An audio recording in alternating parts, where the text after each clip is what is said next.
They're saying that the Magnitsky Act was named after a Russian journalist slash lawyer who uncovered tremendous amounts of corruption in Russia. And for that, he was arrested, beaten, and killed. So the US government named this act after him. And it's gone through some refinements. As it stands right now, the US government can revoke visas and seize property belonging to foreign government officials and private citizens for corruption,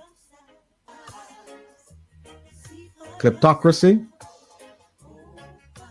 and human rights violations. And believe me, my people, Jamaica qualifies in all three categories. All three categories.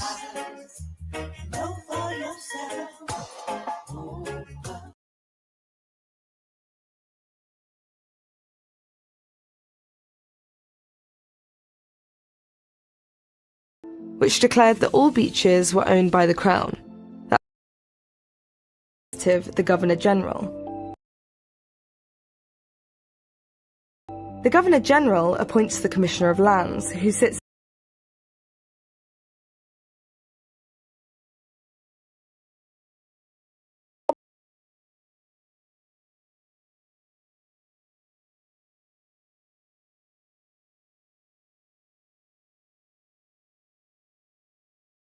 you of something the Prime Minister said in his budget presentation in March, where he spoke to the issue of beach access, reflecting the government's sensitivity to this vexing issue among a large cross-section of people in the country. The Prime Minister said his government was doing something about it. This is what he said.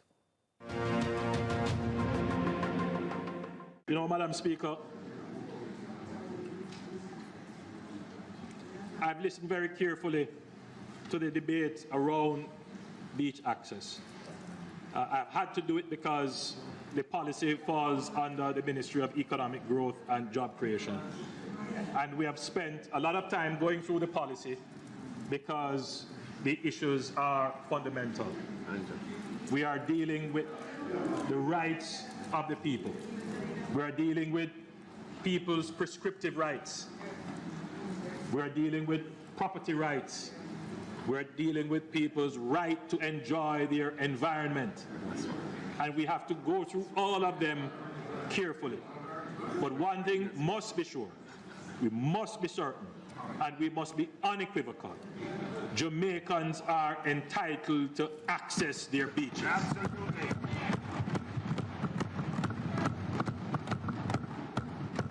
But one thing we know, Madam Speaker, there is one thing to speak about access. We've never sold a beach. There is another thing, Madam Speaker, to actually do it. Enable access.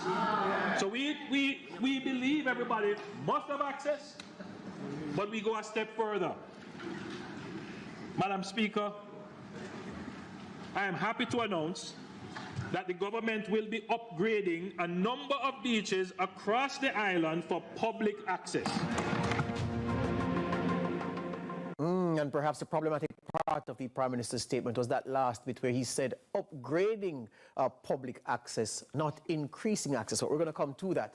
Now, Jamaica is approximately 494 miles long, 30% of the coastline, of course, sandy. Then, the Beach Control Act, Jamaicans have no inherent rights to the beach. Jamaicans have no inherent rights to the beach. And access to beach under the Beach Control Act, no person shall be deemed to have any rights in or over the foreshore of the island or the floor of the sea, save such as are derived from or acquired or preserved under or by virtue of this act, meaning the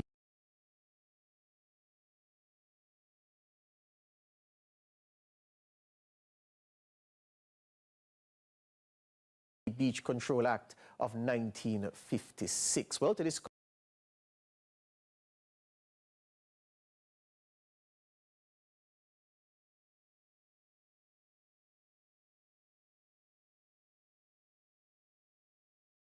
We should be able to use our beaches. We are a beach community. We are beach people.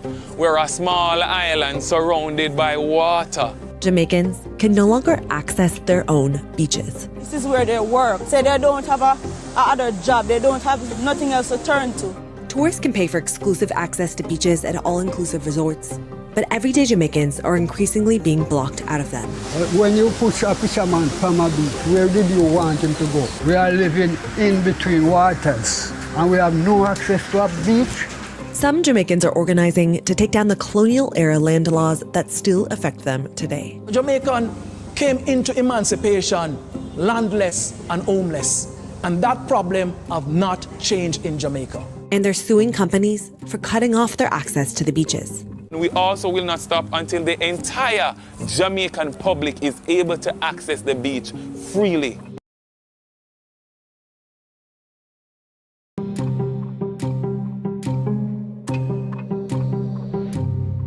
Tourists get beach, rich people get beach. When all come and buy, we have to buy access to the beach. That can't continue. This is Steertown, a historic fishing community on the north coast of Jamaica.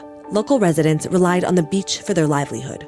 But in 2020, two companies bought the land containing the pathways leading to Malmö Bay Beach. Discrimination, apartheid thing, we're tired of that. That must end. The owners built a cement wall along the property, effectively cutting off surrounding communities from the coast. Lifelong fisherman Norris Arscott lives up the hill in one of these communities. Both his father and grandfather before him worked as fishermen at the same beach that he did. All right, that's the hotel there, and the beach is just right beside the hotel there. It doesn't take me more than like 8-10 minutes from here to the beach. Now they push me off there. You know, I had to do 10 miles each morning to do my fishing work. To access the new fishing beach, Norris is forced to bike at 4:30 in the morning along a busy highway. The entire St. Ann to St. Mary is blocked out from we, the fishermen. We've been paying taxes down there. One of the companies announced a plan to build a 250-room resort on the land in front of Malmö Bay Beach. It will sit beside two all-inclusive resorts that already block access to the coastline. Here they don't have fences. They got mountains of concrete wall. You can see that. According to local advocacy groups' calculations, less than 1% of Jamaica's coastline is accessible to the public. Me personally have no access to another beach. So we had no choice than to go where they push us. Me been occupying that beach for 70 years. Those beaches was like our playground. The culture was all togetherness. All fishermen, all children, everybody was together. Even at 70 years old, Norris still relies on his income from fishing. When weather conditions are optimal, he can make a bit more than Jamaica's minimum wage. Sometimes I catch just about 4 or 5 pounds. It depends on the weather out there, you know. 4 pounds of fish would be like $4,000. So I go every day as long as the sea is good. What else to do? There's nothing else. Minimum wage in the country is approximately $85 per week. In comparison, the two all-inclusive resorts that operate on Malmö Bay Beach can cost hundreds of dollars per person per night. Fisher folk like Norris often don't see the benefits of those tourism dollars. I earn more money if I was fishing here. But what happened, I had to be going and coming to and from St. Anne's Bay to here to make $1. It's a far, tall journey to do from here at 70 years of age. They are pushing us back. This colonial system is coming right back at us. I'm sitting and I'm tired of building this kind of life.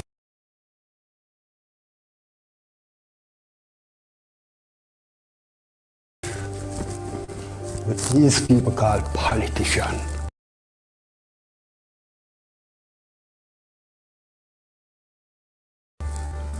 The majority of them is no good in Jamaica.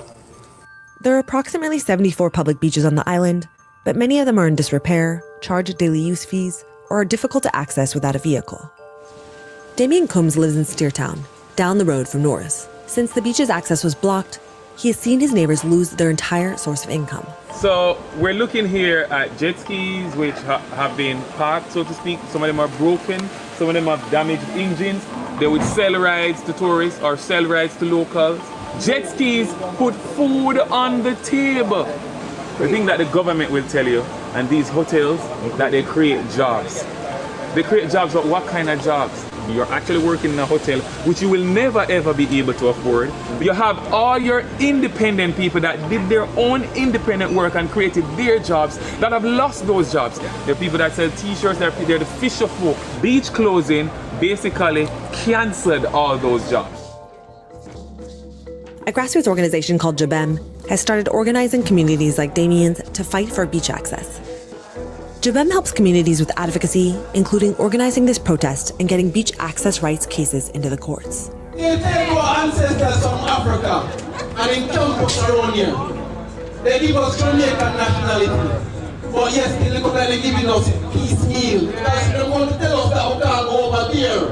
And up here, we are here to repeal a draconian law passed during the colonial era that says that we, as Jamaicans, don't have any rights to access our God-given beach or environment. Jamaica gained independence from the UK in 1962, but many laws from colonial rule remain intact, including one called the Beach Control Act of 1956. The law states that the British Crown maintains all rights to the foreshore, and that the public has no inherent rights to access it. While the monarchy no longer governs, this law is still the primary beach access policy on the island, so legally, Jamaicans are still not guaranteed the right to access the beach. In other Caribbean countries like Barbados and Aruba, all beaches are considered public property. And we have a slogan in Jamaica, one love. But where is the one love for the Jamaicans? By our government. Devin Taylor is the president of Dept, or the Jamaica Beach Birthright Environmental Movement. He started the organization in 2022 after his hometown was cut off from the shoreline. We want the decolonization of this land. And all these colonial era laws must go. They no longer represent the ideals of the descendants of enslaved Africans. Black Jamaicans still face systemic inequalities rooted in British colonialism. Jamaica was a center of the Caribbean slave trade. The British government granted enslaved Africans emancipation in 1838, but they didn't receive any reparations or land. Instead, it was slave owners who were provided reparations for their economic loss. Voting rights were originally tied to property ownership, and so landless Jamaicans couldn't vote until 1944. It's estimated that nearly 20% of the country's population still lives in informal settlements without land titles. The moneyed class buy all the properties along the coastline.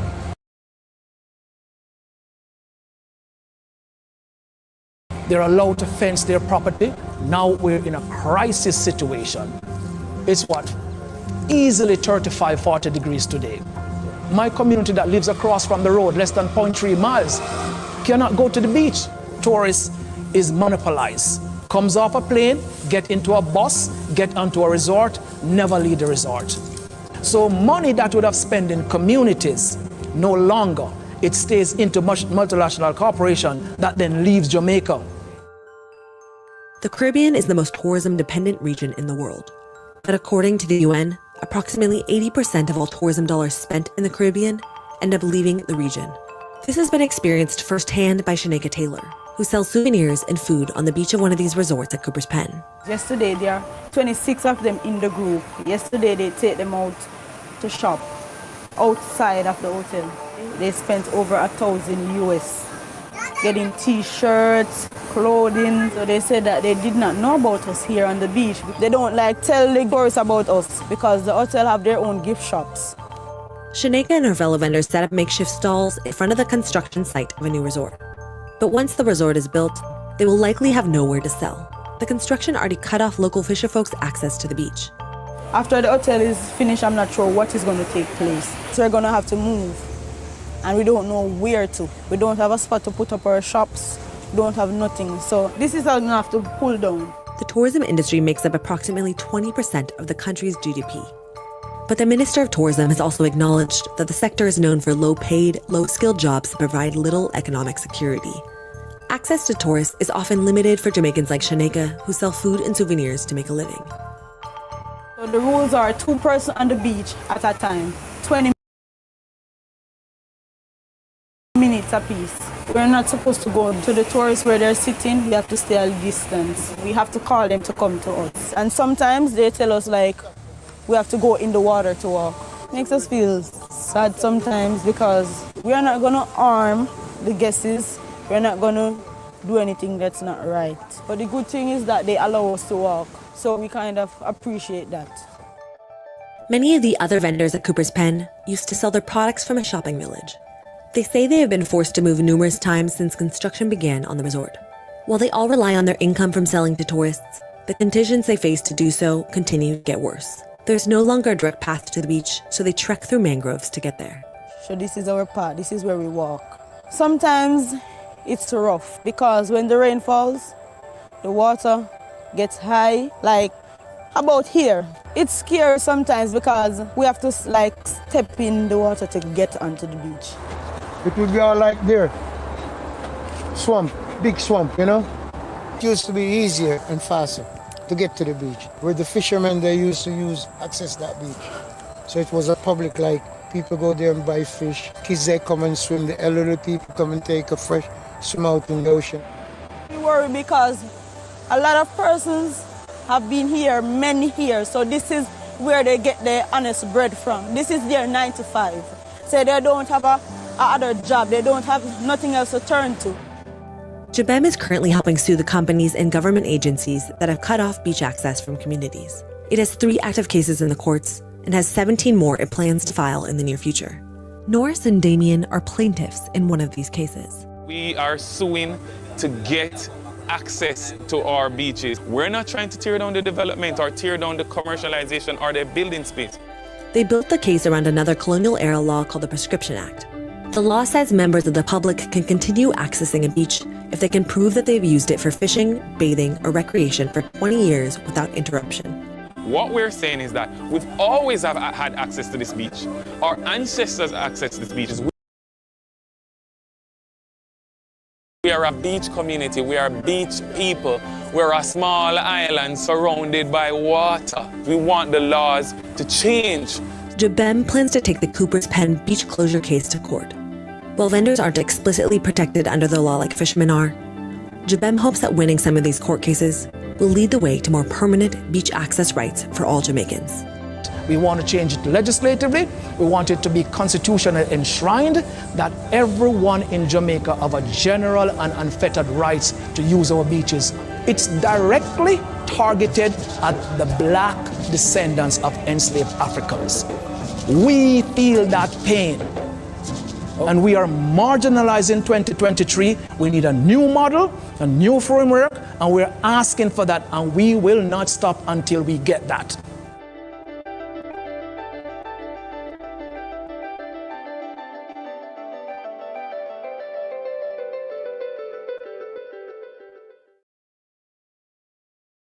You of something the Prime Minister said in his budget presentation in March, where he spoke to the issue of beach access, reflecting the government's sensitivity to this vexing issue among a large cross-section of people in the country. The Prime Minister said his government was doing something about it. This is what he said.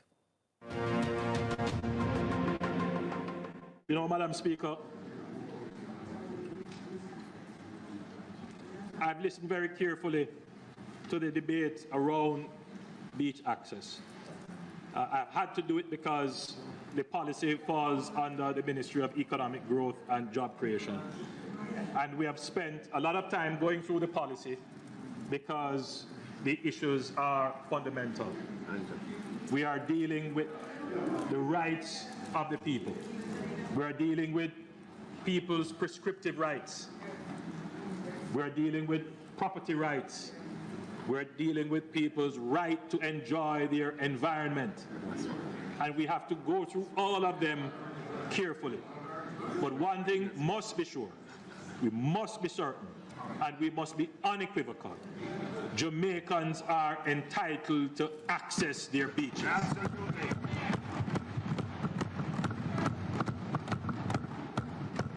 But one thing we know, Madam Speaker, there is one thing to speak about access. We've never sold a beach. There is another thing, Madam Speaker, to actually enable access. So we believe everybody must have access, but we go a step further.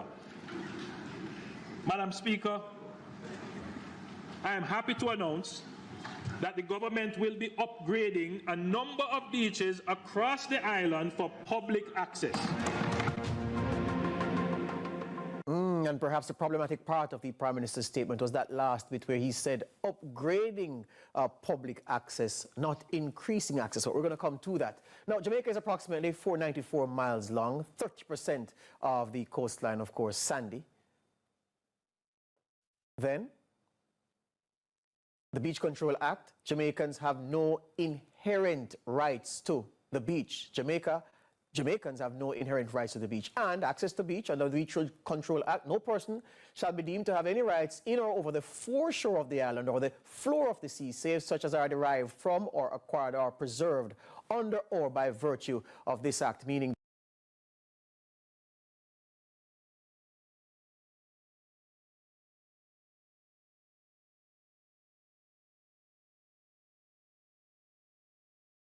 the Beach Control Act of 1956. Well, to this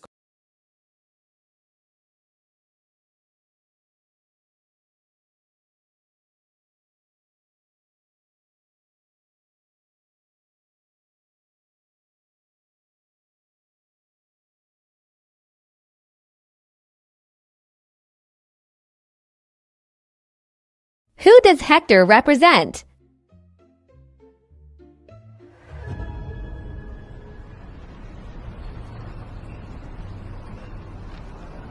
Hector! Hector? Boy, you look like you're heading on the clouds, man. Oh, Atlin. Sorry, I just have a lot on my mind. Haven't seen you for a good while. How's the new business? My business? I wouldn't know. How you mean? You sell it? No, it's up and running. Bought the building, the equipment, supplies, got the license and permit. I even appointed a board and hired a CEO, CMO, CFO, every O. But good. Things are going for you, man. So why you look so? Well, nobody tells me anything. Wait, I'm not following. Aren't you the owner and chairman of the board? I get no sales, no marketing, no financial report, nothing. Board meetings are called, decisions are taken. Nobody invites me. You cannot be serious. Atlin, I'm here to transfer $1.5 million to the company, and I'm short. I have to send it every 3 months. If not, the board can sue me. These are your employees. So if you have no idea what's happening and you're just pouring money in, then just fire them and get a new board. If I could, but I can't. The contract I signed says unless I can prove, say them do crime, missed work 6 days in a row, or they're mad like rat, then I am stuck with them until the contract expires. So how long is that? 5 years. 5 years? So who prepared that contract? Atlin them same one write it. Hector, my dear friend, I think I know how you could get out of that contract. For real? How? Go to court. Tell them exactly what you told me and plead insanity. With that story, the judge will surely believe you and release you. Now, Hector wants what is best for his company, his family, and their future. But he leave himself careless and can't hold his employees to account. But if we're not careful, it's the same thing we doing. So we have to start behave like the owners, employers, and financiers we really are. Visit jampja.org and use our free online tools to track how your taxes are spent and to ensure greater accountability from public officials. A message from the Jamaica Accountability Meter Portal, funded by the UK International Development and the Embassy of the United States.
Tell me something.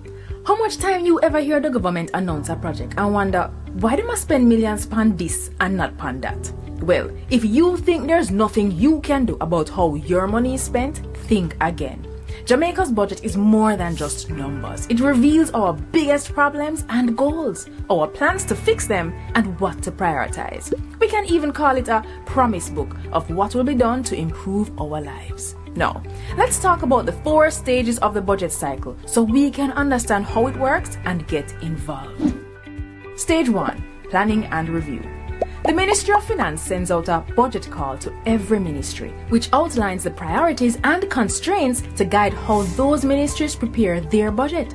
After ministries submit their drafts, the Finance Ministry reviews, compiles, and sends them to Cabinet for review and approval.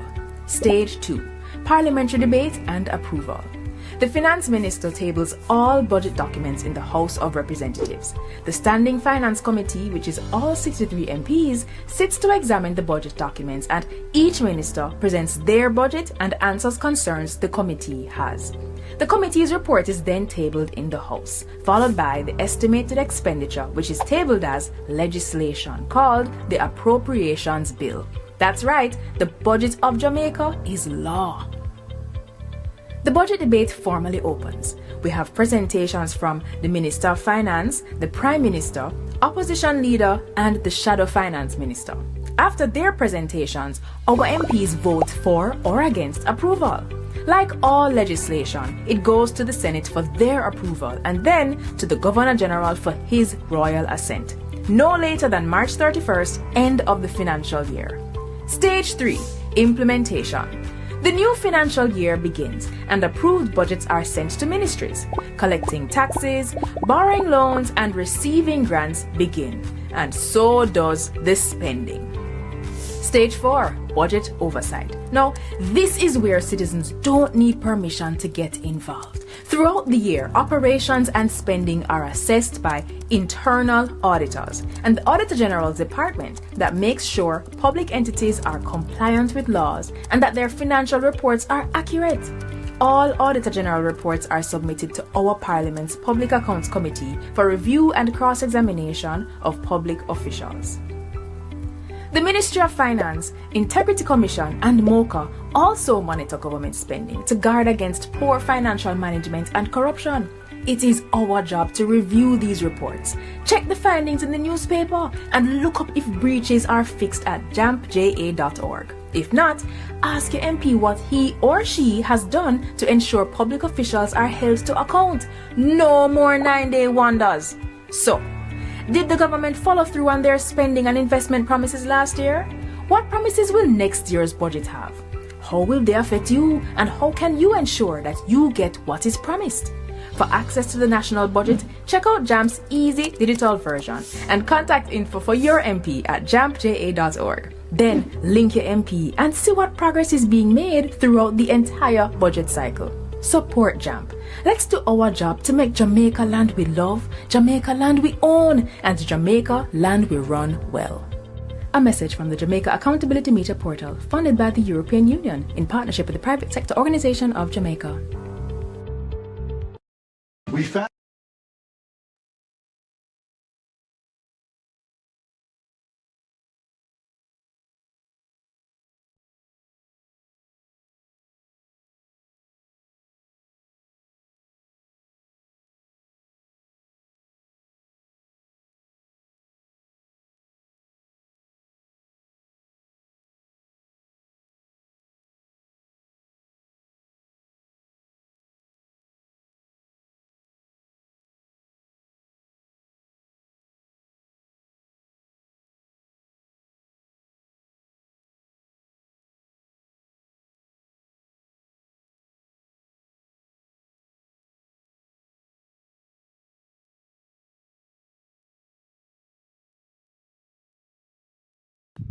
Greetings, greetings, greetings, greetings, everyone. I am here. I am here. I am here. Oh, no, do. Talk to me, my people. Oops. Uh-oh. All right. I'm coming on.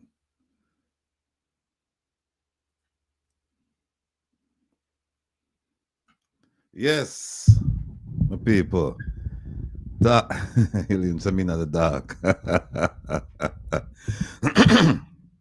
Listen. Sincere apology for being tardy. Sincere apology. But I had some clients I had to take care of. First of all, can you hear me? Can you hear me? Can you hear me? 1, 2, 3. Microphone check. Mic check. Mic check. Mic check.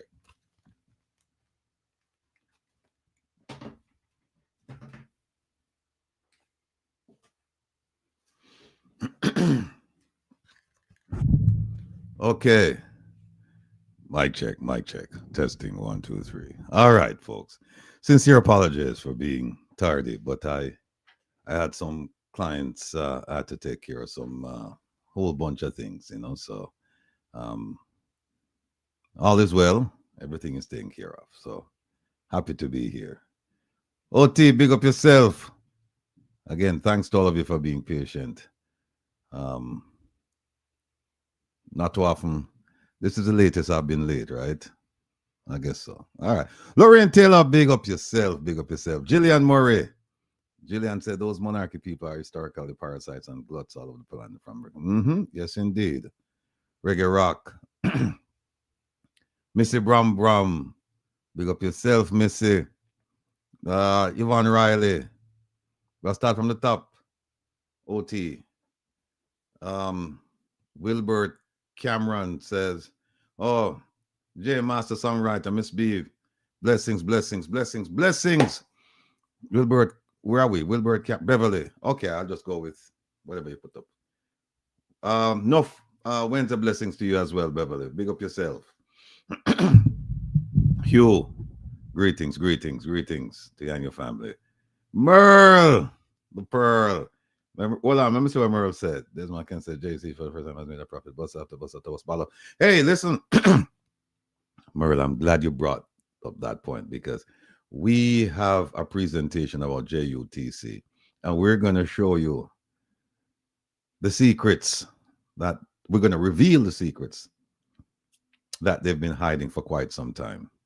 And don't worry about this foolishness about JUTC and make profit. We're going to show you the real numbers and we're going to give you the real story. So stay tuned for that. And we are going to ball out. Yes, indeed, Merle. Big up yourself. Patel, good evening, good evening, good evening. Welcome, welcome, welcome. Good to see you. Dorrit Elliott, way up there. I said, big up yourself. Jeffrey, thank you, sir. Thank you. Big up to you and your family. Lyris, yes, bless up, bless up, bless up, bless up, bless up, bless up. Merlin Fid. Merlin, good evening, good evening. Kevin Stew is not with us this evening. He will be with us Saturday for a moment. Because as you know, he's in a travel status. Laura Williams, can't miss it Wednesday. See him so that me I talk about. Mr. B, yes, I Rattigonians. Don't say too loud enough because my favorite minister, she come out with the onion argument the other day, and it was just laughable. So, all right. Janet Monday, good night. No, not Monday. Monday. Good night. Karen, big up yourself. Breeze, to you, sir. Andrew, yes, sir. Blessings. Good to have you. Oh, I have to make sure the phone. Yeah. Sonia Graham, good night to you. Welcome. JP, Wednesday night blessings to you as well. Yes, sir.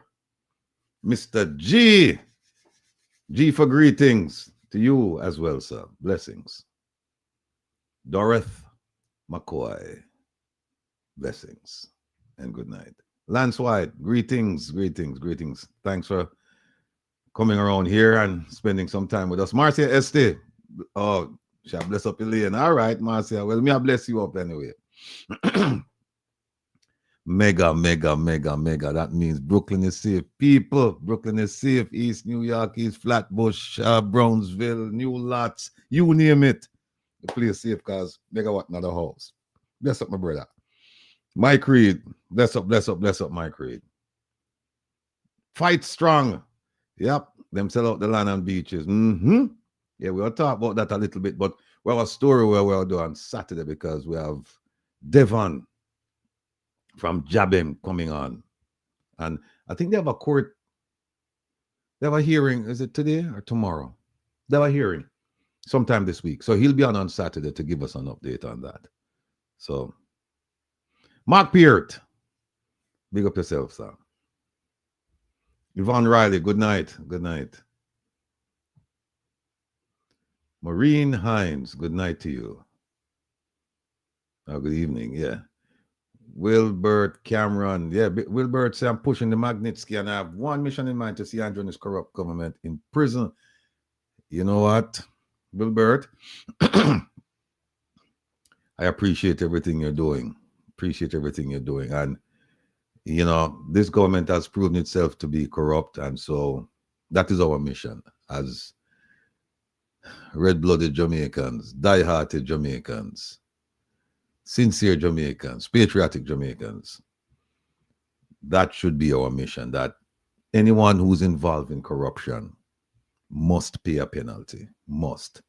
Obama Wolf, good night, good night. Big up yourself. Miss Rita, blessed good night to you. Daniel Sharp. All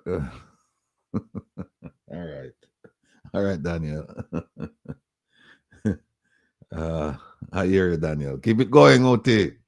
That's it. Total woman Jamaica. The government's policy is to segregate locals and tourists. Our people are seen as less than, and it's fear that they will harass us. What a shame. I agree. I agree. And if you look at how they discuss the issue regarding crime and the travel advisory, it's all about tourists. It's like tourists are safe. It's 0.00001%. You know, tourists, they get involved with incidents, and then this and a lot of it is naturalized citizens from the US. They're Jamaicans and they come back and they go to the wrong neighborhood, blah blah blah blah blah. The whole idea is that they're just going to separate us, and they just excuse me, the focus on tourists, on protecting tourists, is a priority. That focus is laser, and the ones on regular Jamaicans is like, hey, you know, it is what it is. So thank you for your comment. Marie Main, good night. Good to have you with us. Charmaine, good evening as well. Yvonne Riley, hear that? Here, okay. Unique Ray. If ever Jamaicans don't see that one, we could even jump on the beaches anytime. Yeah, Unique Ray. Yeah, we're going to talk about that again. We'll touch on it tonight, but we're going to really delve into it on Saturday. This man says things that supposedly people want to hear, and he does the opposite. True. And we have examples of that. Diane Atkinson. Greetings, love and blessings to everyone. Same to you, Diana. Welcome. Yvonne says this is so sad. Yeah. Is that it? That's it? OT? That can't be it.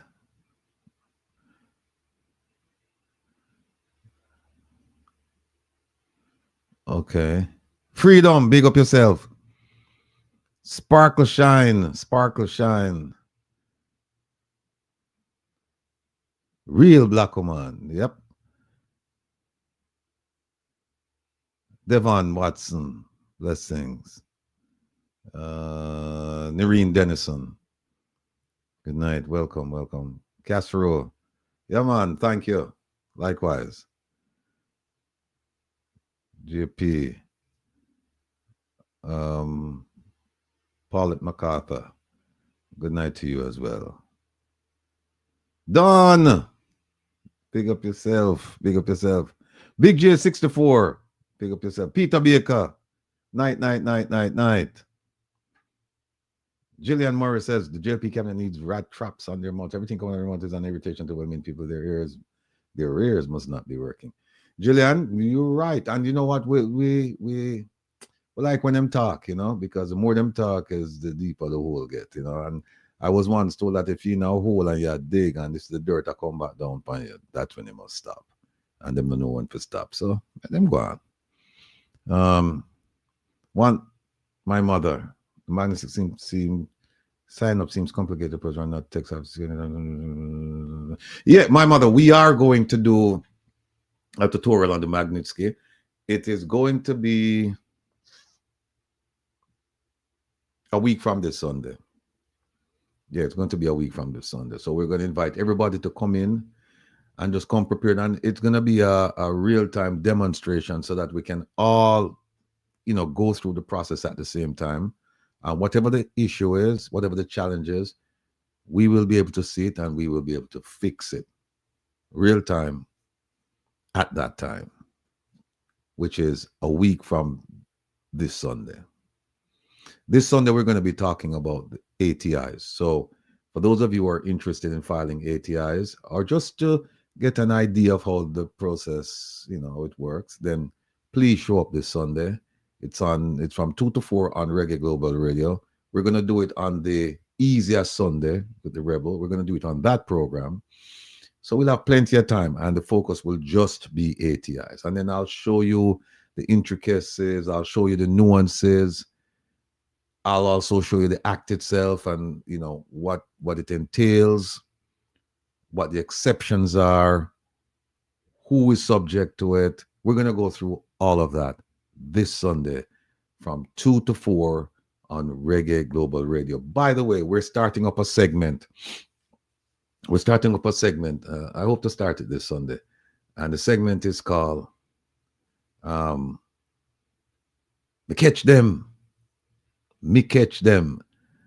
And the concept behind it is that we'll have like a 20-minute segment, somewhere between 20 minutes and 30 minutes. And we will present one issue where we will present to you something that the government did and they don't want you to know about it, but we found out. And we're going to explain it to you. So again, that segment is called Me Catch Them. I don't know, you know, like you have on the cookie jar, Me Catch You. So that's what it's going to be.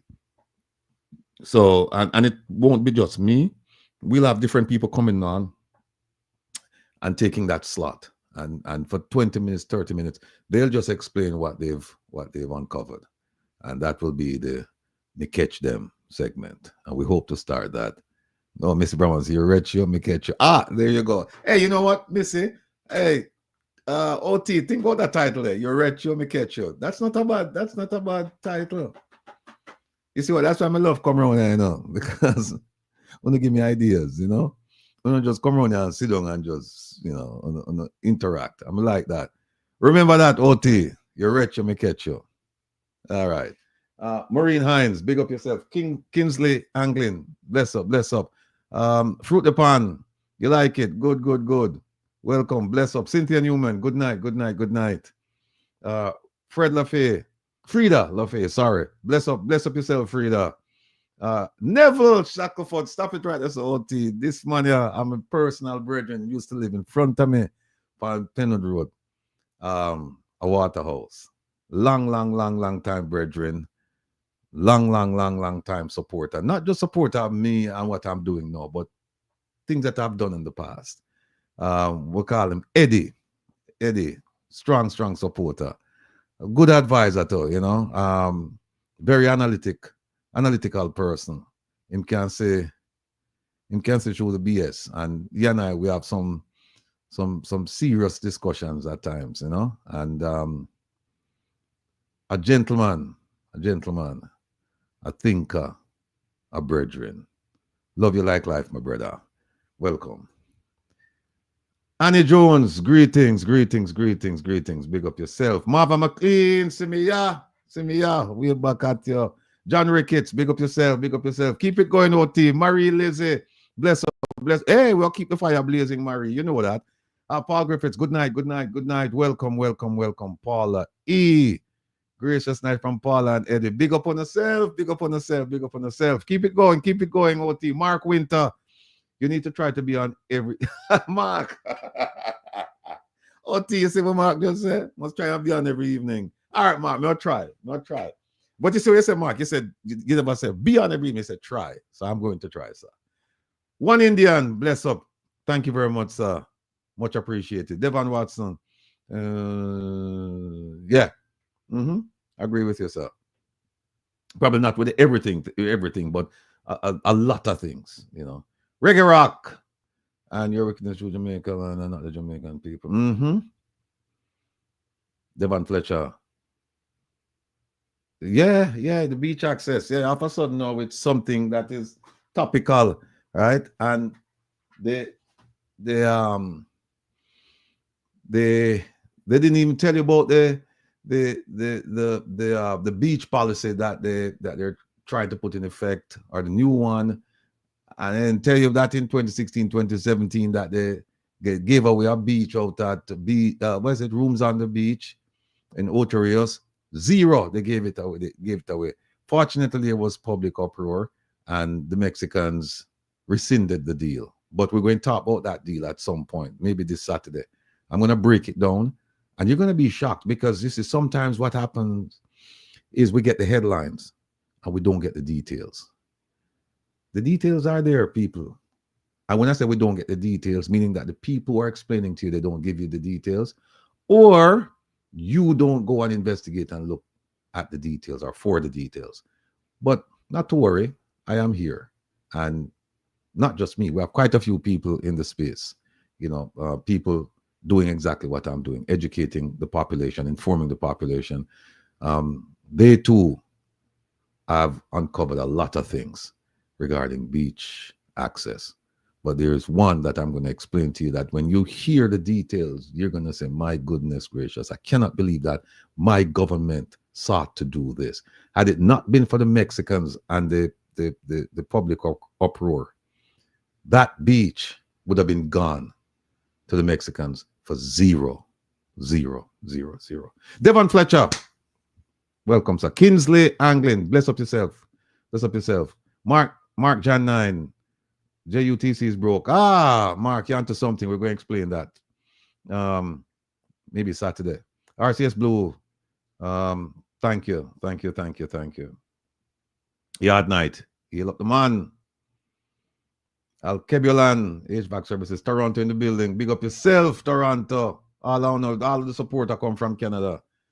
Thank you. Much appreciated. All right. Where are we? Opa, we're finished. That's it. We don't see the signal yet. All right. That's it. All right, folks. Look, I've always said that Jamaica is the gift that keeps on giving, and that Jamaica is just content rich. And I am yet to be proven wrong. Every week there is something coming out, and something significant. In fact, the problem I have now is trying to put my arms around all the issues and break them down, analyze them, connect the dots, bring them to you on a Saturday or on a Wednesday. It's becoming overwhelming because there's just so many stories. I had a long talk this afternoon with a reporter out of Jamaica, and it was about filing a lawsuit. And I was called upon to give some advice. And to be honest with you, there are so many things that we can file a lawsuit over. And I was explaining to the journalist that the issue the journalist brought for discussion, I was explaining to the person that there are so many other things that we could file a lawsuit about, because the issue that we were discussing occurred back in 2016. And I was saying, let's not throw our money in that direction because it's an uphill, it is an uphill battle. There are so many issues right now. And not only that, there are some issues, they're barred by the statute of limitations because, as you know, if you want to do a surcharge action, it's 3 years from the date. One statute said it's 3 years from the date of the occurrence. Another one said it's 3 years from the date of it being known to the person bringing the action, the Auditor General, to the Auditor General, and then to the Financial Secretary in the Ministry of Finance and Public Service. But there are some issues right now, and I'll give you one issue right now that we could easily file a lawsuit. Easily. You see that bus issue, that rural school bus initiative? That is a lawsuit that we can jump on right now. We can jump on that lawsuit. In fact, here's what I'm going to do. I've seen enough right now that I am going to write the Auditor General tomorrow.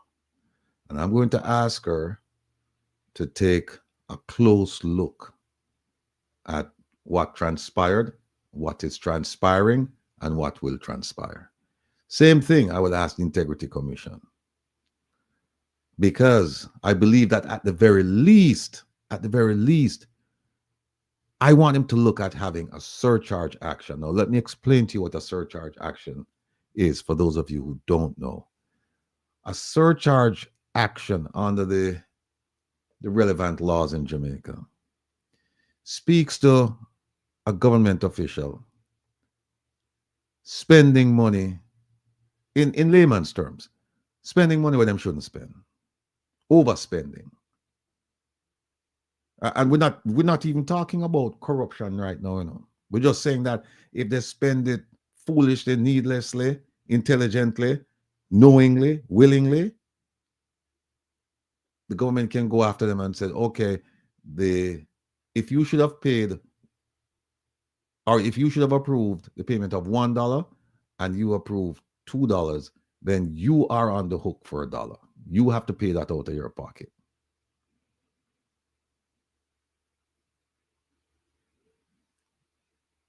Yeah, you're right, Wilbert. Ocho Beach, yeah. So that action has to be brought by the Financial Secretary. As most of you know, there is no permanent secretary in the Ministry of Finance. The position is the Financial Secretary.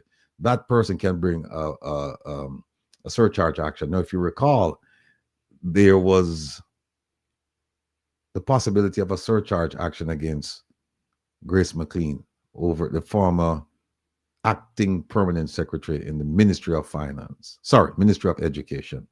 And what happened? They dilly-dallied. Some people said they did it intentionally. But then the statute of limitations ran out. The 3 years ran out.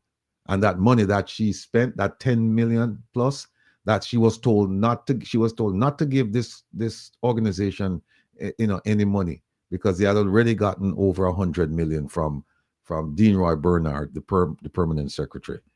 They had already gotten payment to the tune of 100. I think it's 110 million. And so Grace McLean was told not to pay out any more monies, and she did. And they waited, and then when she went to court, they said the time passed. You can't swear, So that's the kind of action we're talking about, where the person responsible has to pay back the government for overpayment. But it's not just overpayment, it's overpayment where you've been instructed. You should have known that this money is not supposed to be paid. And in the case of Minister Vaz, we now know that all of the things he's talking about, because remember, when you add up, when you divide 110 into 1.4, it comes up to, people have told me that, comes up to about, and then you do the conversion from Jamaican dollars to US dollars, comes up to close to approximately $80,000. $80,000 per bus, right? But then the minister is going to tell us that, well, you have to pay for, you have to purchase the buses, you have to do overland shipment, then sea freight, and then you had to pay for 1 year, depending on which interview you listen to, a 1 year or 3 year maintenance contract. Then you had to pay government concessions, and God knows what else. It's still not come up to $80,000 per bus. Still. So the question is, where is the rest of the money? And this is an issue that is ripe for the Auditor General to intervene. And so, as I was explaining to the journalist today, rather than running straight to court, there is a principle known as exhausting your administrative remedies. So meaning that you have to go and take the required steps in sequence. You can't just go to court like that, because they might say, no, you need to go back and you need to cross the T's, dot your I's here, there. So what you do is you ask the Auditor General and you ask the Integrity Commission.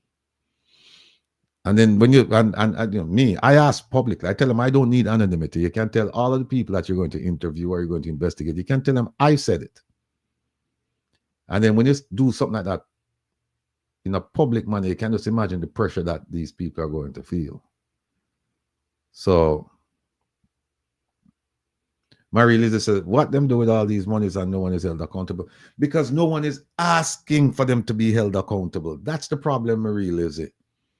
You know, we're not asking for them to be held accountable. And so that's why I'm saying to you, we need to talk to the, we need to correspond with the Auditor General. We need to correspond with MOCA. We need to correspond with the Integrity Commission. And then if they don't take action, then you can go to court. But this, the drill. No, we're not leaving out the drill. And the drill is connected to the bus, the rural bus program, the rural school bus program. And if you ask why, it has to do with procurement. Now, remember now, I played a video last week, Saturday, where the minister said that him responsible for all of the negotiation, for him responsible for dealing with this bus thing. Now, when you look at the structure of his ministry and the role and responsibilities, and you look also at the Procurement Act, he shouldn't be involved in procurement. Procurement falls within the province of the permanent secretary. And in his ministry, you know who, I said did, because the position is vacant now. It was the Chief Technical Director for Corporate Services. I think his name is Richard Stevenson, something like, I can't remember his name. But that person was responsible for procurement, and that person was directly responsible to brief the permanent secretary. The minister falls nowhere in there. So that's a violation of protocol. And it may be a violation of some rule, some regulation, maybe some law. I don't know. All I can tell you is that the minister had no business inserting himself in the procurement process. And what's interesting, look at the timing. The Chief Technical Director for Corporate Services, the person who's responsible for procurement, they just left the job. The job was posted last week. They just left. And so, yeah, so it begs the question, why and why now? Why did that person leave and why now? We're in the midst of this brouhaha, this imbroglio about the purchase of these buses. And so my focus would not necessarily be on Minister Vaz. It would be on the permanent secretary, and it would be on the Chief Technical Director for Corporate Services, those two. But one of them is gone. The one who's primarily responsible for procurement is gone. And so now we have the permanent secretary now who Going to have to face the music. And at the same time, we have the minister load up the thing and say, well, then, boy, you know, I'm central to this. So if the minister is saying he was involved in the process, because if he had said, I'm not involved in it, that is something that was handled at the permanent secretary level. You'd have to stop and think and say, well, you know, technically you're right, but for all practical purposes, you're involved because it's your ministry. If he had made that argument, but he didn't make that argument, he said he was involved. So now, guess what? Because he was involved, we have to involve him. And so we need to know, we need to have a proper accounting of the monies allocated for the purchase of those buses. Now, I have filed my ATIs already, and I'm waiting for responses. And I've filed several. But going back to the drill is connected because it has to do with procurement again, if the rules were followed. And based on what we know now, that company, Meditech, there are some issues there. And maybe, just maybe, they should not have been issued a contract, or they should not have even been invited to bid on a contract because of some filing requirements that were not followed. And these filing requirements, they're not provisions, they're not regulations, they're law.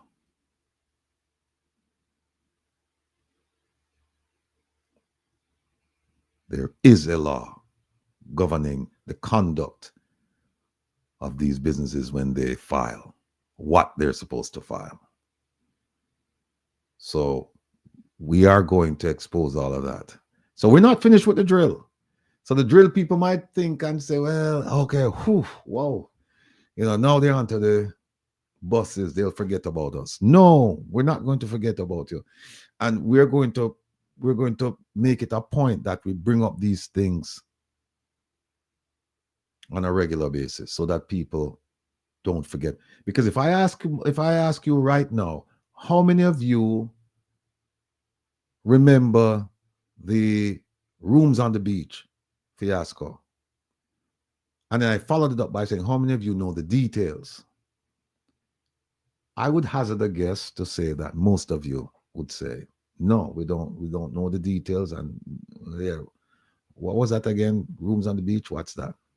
And then you have to refresh your recollection. But I would just hazard a guess that most of you don't know, you don't remember it. And I would even go further to say most of you don't know the details. And that's where the devil is. The devil is in the details, not the headlines.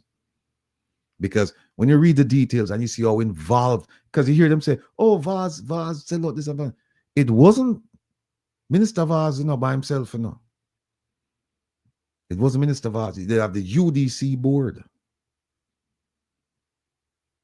Then you have the cabinet, including the Prime Minister. They were all on board in selling this beautiful piece of property for far less than the worth. Far less.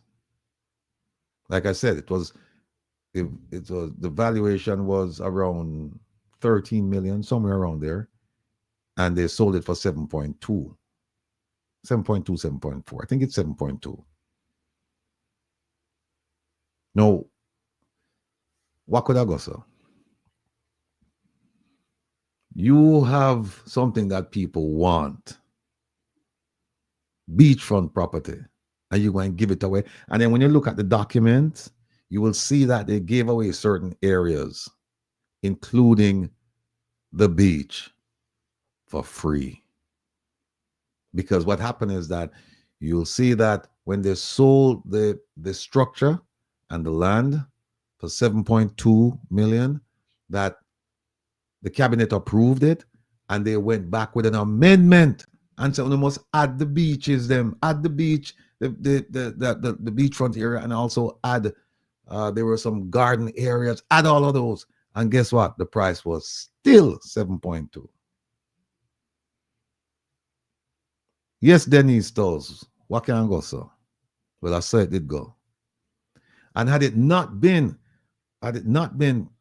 public outcry and the Mexican company saying, you know what, we're going to rescind the deal, that piece of property would have gone for 7.2 when its value was estimated to be 13 million.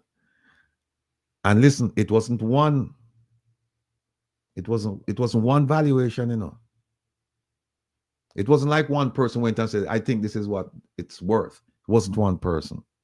It wasn't one company.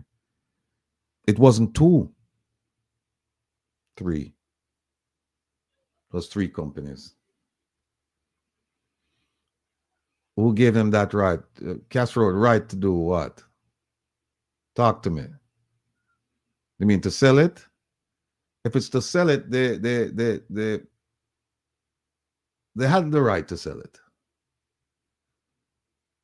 But they were supposed to sell it at market value.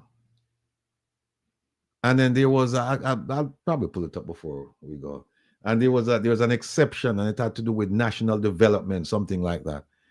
And what they did was, you see, they used the conclusion as the reason. They said, yes, we're going to sell it because of national development, whatever the term was, that term of art. But they didn't explain what exactly was the basis for selling the property under the national development exception. I think it's national development. They didn't explain. Well, all right, you know what? We're not going to do that subject tonight, so my name now go off on that. But it's terrible, people. It's terrible. I know, you see where the Prime Minister know they were grown almost, I don't know, almost every week, breaking ground on some project, and they're giving away things, and now they're talking about the beaches, and they've been there 9 years going on 10. Why no? We're not saying that they shouldn't do it, you know, but clearly you can see why they're doing it. And remember that this election should not be about promises. Oh, Freedom said, I'm sure them never trained some Jamaicans with the deal.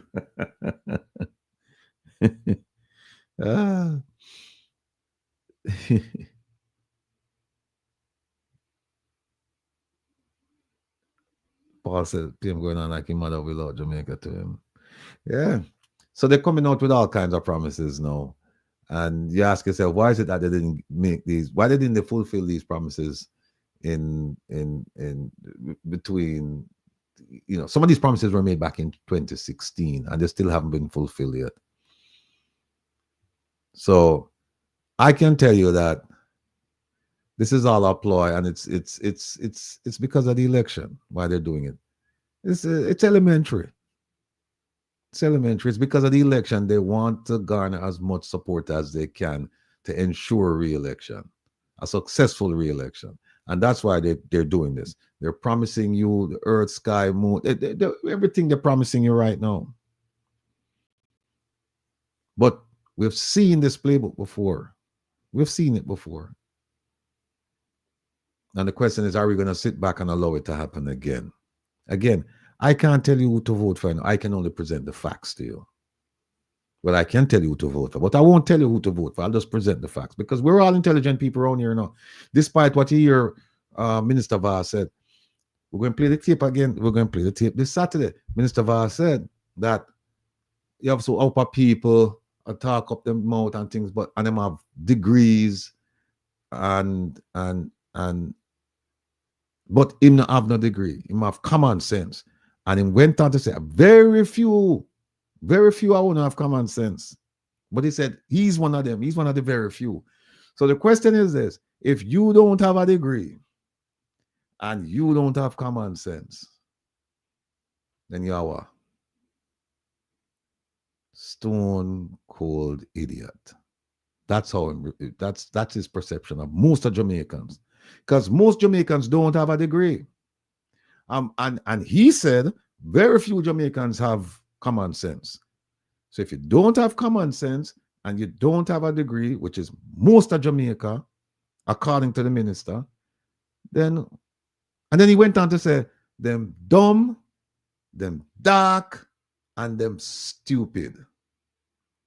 Because he might talk about the calculation in the bus. So him say they take the 110 and divide it into the 1.4 million, which.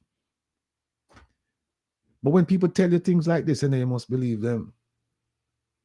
You must believe them when them tell you this. For me, when you look at the minister, you look at his arrogance, you look at his posture,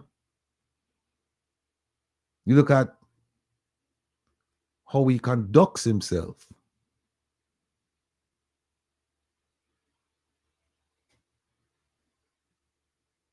You will come to the correct assessment of him if you do all of those things. And minister, you know, when one black person said to call another black person the N-word, that's at least in America, nobody didn't have any heartburn over that.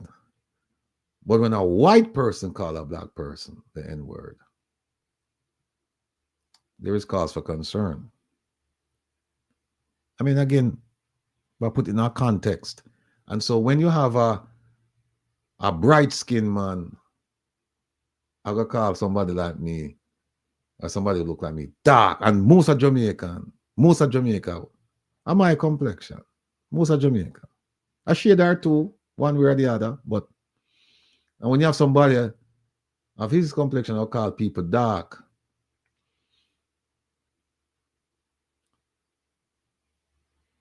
That's unwise. It's unwise. You see, you have to know your audience, you know. You have to know your audience. And when you don't care about your audience, you make all kinds of speeches and say all manner of evil. You say all kinds of things. And so, over the years, people have come to kind of accept him and say him that. But no, we shouldn't accept it. We shouldn't accept it. And if you look at the history of the minister, you know, he's been connected. He's been associated. And there have been allegations about him and all kinds of things. All kinds of things. I was talking to a friend a few days ago, and they said, you know, whenever the minister smell money, you know, him go nuts.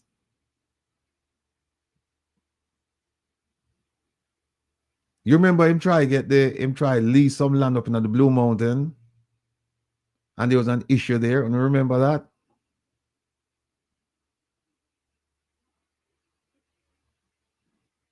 No, we have the bus situation now.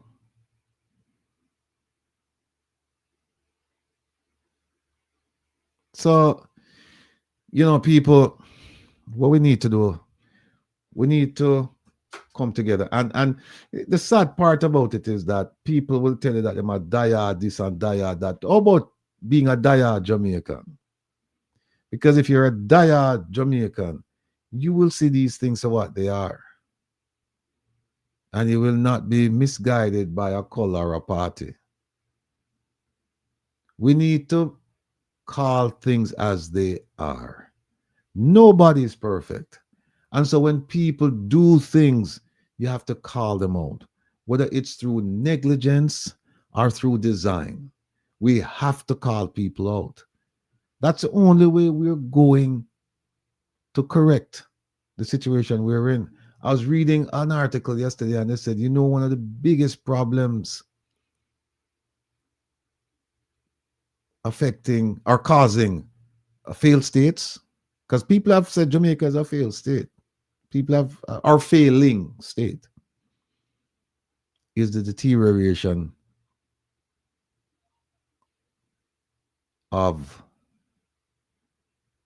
our structures.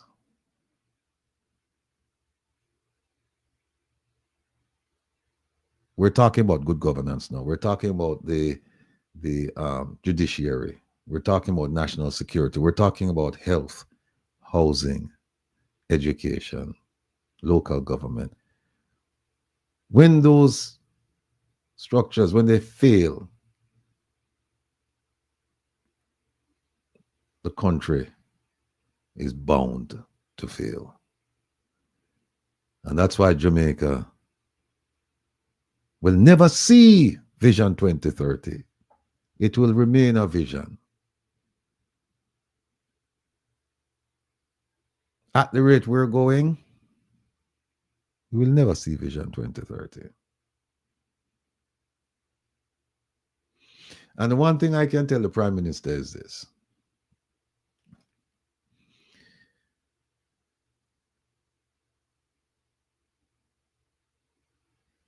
When you have no power, you have no value. To all of these international organizations and foreign countries, you know, anybody who's looking at corruption, you have no value to them. And so they can scoop you up. And we know, we believe, we have the evidence of human rights violations committed under your watch, Mr. Prime Minister. We have the evidence of kleptocracy under your watch. We have the evidence of corruption under your watch. And there have been some serious allegations about your involvement.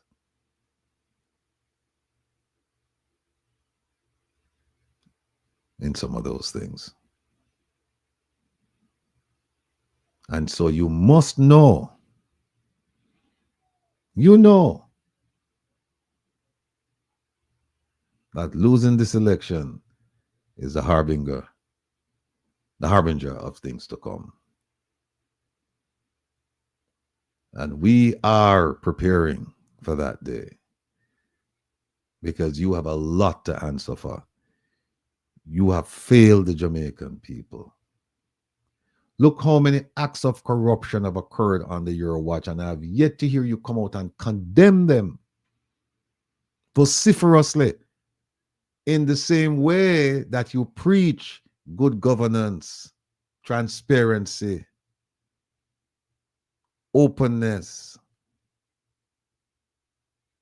all of those lofty goals and principles, even though you don't sign the Nolan principles of good government, and you should. And your cabinet, they haven't signed either. But you come out and you preach these things. I remember when you were inaugurated, and you make this wonderful speech about corralling corruption, strangling corruption, getting rid of corruption because of the severe effects it was having on Jamaica.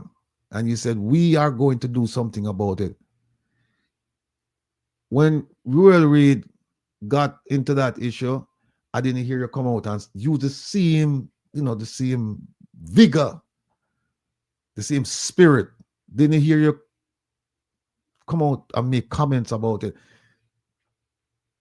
Health, I haven't heard you come out and say, listen, the closest I've heard you come out and criticize Minister Tufton was a few years ago at the conference where you said that you have personally received complaints about the Ministry of Health and Wellness, and that you believe them to be true.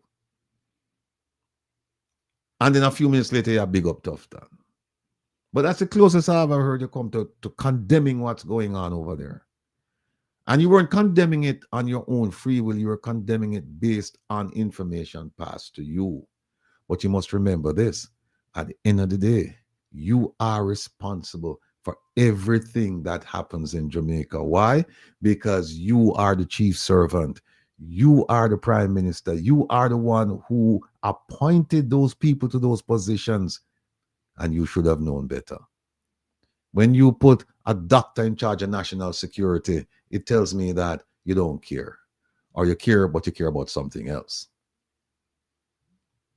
When you put a marketing man in charge of health, it tells me that you don't care or you care about something else. When you take an athlete and you put her at health and then you move her to national security as a junior minister, it tells me that you don't care or you care about something else.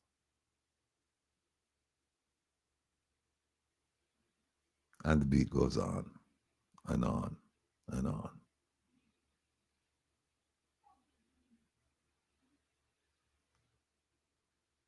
When you take what we thought or whom we thought was a financial person, a genius, and you put her over technology and then you move her over to education and now you bring her to finance. The buck stops with you, sir. You are responsible. And yet we don't hear you come out and take and say one word about all of these things occurring under your watch.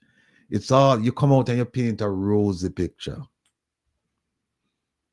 Meanwhile, our people are dying. Our people are struggling. Our people are challenged. And where is our leader? Think about how you're perceived in the Caribbean, in CARICOM. 28 bank accounts. And a host of other problems. And yes, it is a problem. It's not illegal, but it's a problem for a prime minister for a small country like Jamaica to have 28 bank accounts. In fact, it's concerning for a prime minister of any state to have 28 bank accounts. And when you are investigated for illicit enrichment,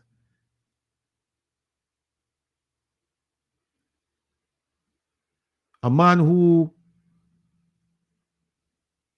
it appears, is your friend, was chosen by the Services Commission to run the organization that's investigating you. Come on, Mr. Prime Minister. You can say, hey, I had nothing to do with that. But you could have had something to do with it. You could have, when you found out this, you could have said, look, no.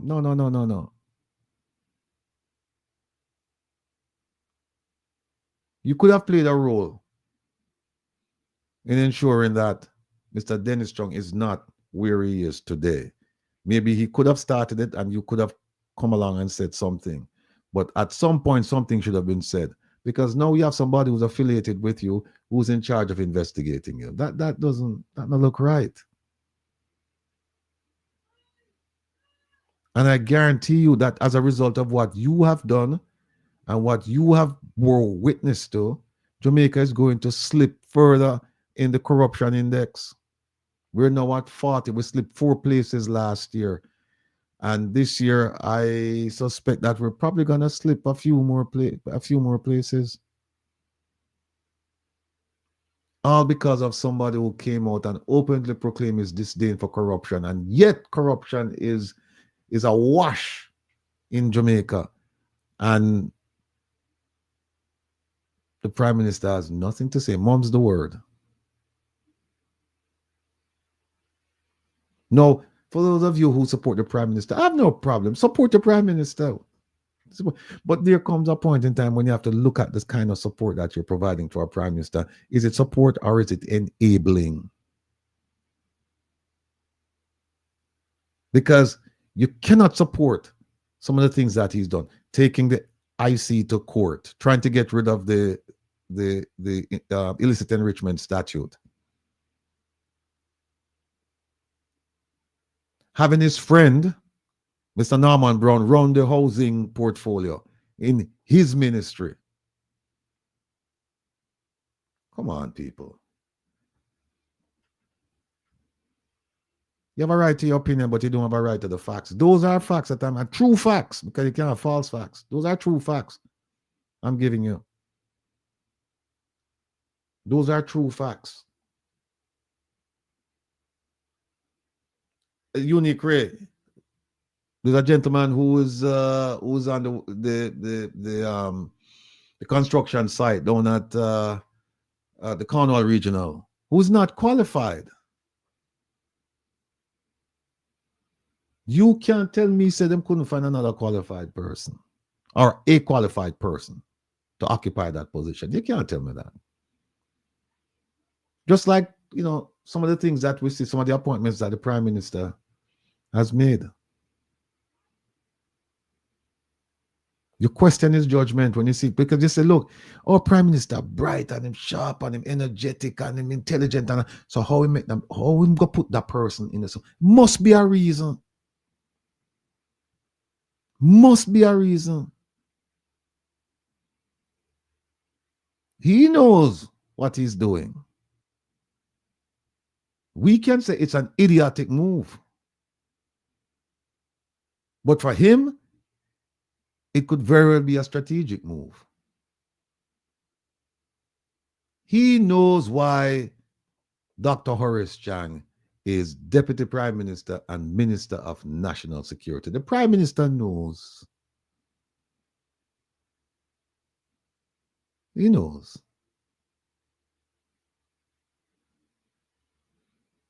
But, you know, some of us, we are afraid to speak out.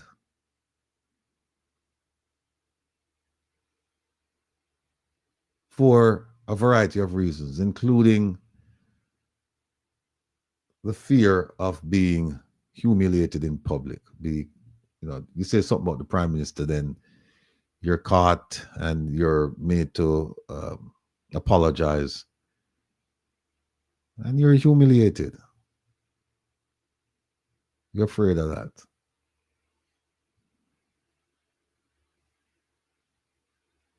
I stand in your shoes and I try to understand your position.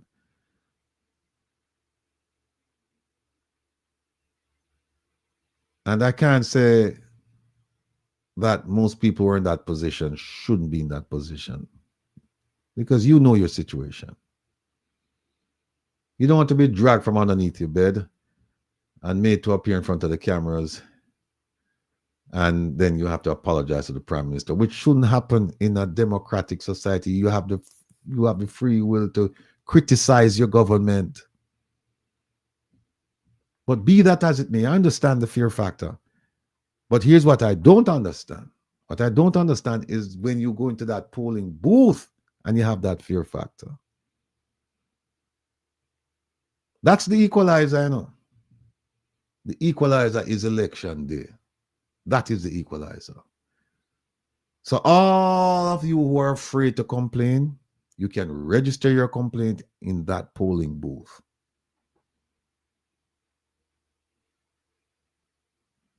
You can register it there. Gillian said, that being said, per the corruption index, why then was Jamaica removed from the UK? There's a gray list. There's a gray list. And the gray list has to do with terrorism, primarily terrorism financing. Some corruption, but primarily terrorism financing. Now, Jamaica doesn't have international terrorists. We have some domestic terrorists because we see the pipe bombs, but those people are not being arrested. I think the addressed 3 the other day, but they're not being arrested and brought before the bar of justice. And so Nigel Clark was instrumental in getting us off of the grey list. But the grey list is no big achievement. It's no big achievement. Especially in light of the fact that the corruption index, and see, sometimes geopolitics at work. Just look at it like that. Geopolitics at work. We are doing things at the bidding of others. And so when we do that, there are some favors. So the question is, how do you balance, how do you square the fact that you have Jamaica being taken off the grey list, which is for corruption, terrorist financing, but at the same time, Jamaica slipped 4 places on the corruption index. See what I'm saying? So Jamaica was removed from over here because of geopolitical reasons. But over here, and if you remember, over here it was removed because governments removed it. But over here you have international organizations. And they said, no, Jamaica, you're still not only that, you're more of a corrupt society now than the year before. You're going to slip 4 places. So that's what I'm saying to you people. That day is coming. And it's going to be here. And the question is, what role? Ask yourself the question when you go into that polling. What role can I play to recover and revive my Jamaica so that it will be the kind of place that my children, my grandchildren, and also me, that we can raise a family, retire, invest, live a good life, all of those things. What role will I play in doing that? Because Jamaica is currently on the path of destruction. Currently on the path of destruction. So, you know, and I'm doing everything I can to make you aware of what's going on. And if I can convince one of you to go in on that day, in that polling booth, and cast your vote for Jamaica, I would have succeeded in my mission. First, we need you to go and vote. That's the first thing. And then we need you to be a conscious, informed voter, not an emotional voter, but a voter who looked at the facts, examined the speeches, and you look at the effects. One simple question. Are you better off now than you were in 2016?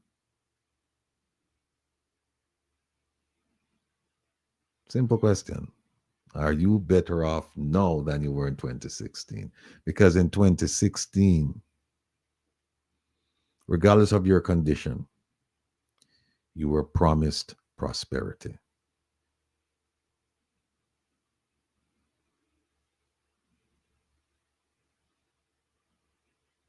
Poverty might have been the issue, but prosperity was the solution. Or at least that's what you were told. And they've tried different techniques. They've played around with different lingo to kind of grab the public. Now you hear them saying, vote Jamaica. You hear them saying that. You don't hear too much talk about prosperity these days. And you remember, he said he was going to start from a ministry of peace, I think he said he was going to call it. Whatever happened to that ministry? And I thought the Prime Minister said that he was not going to entertain the idea of increasing the number of ministries. He said that in 2016. And in the same manifesto, he established the what's called Ministry of Economic, whatever they call it.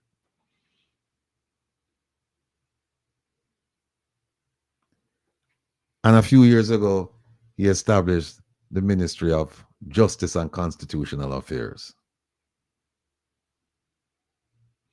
Unique Racer, Mr. Rattigan, question, isn't it wrong for Andrew Holness to put a gag on parliamentarians, not to call names on who are caught in thieving taxpayers' money? Well,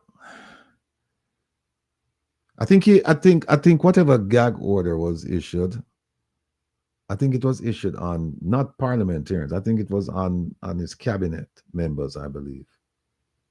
Not sure about that.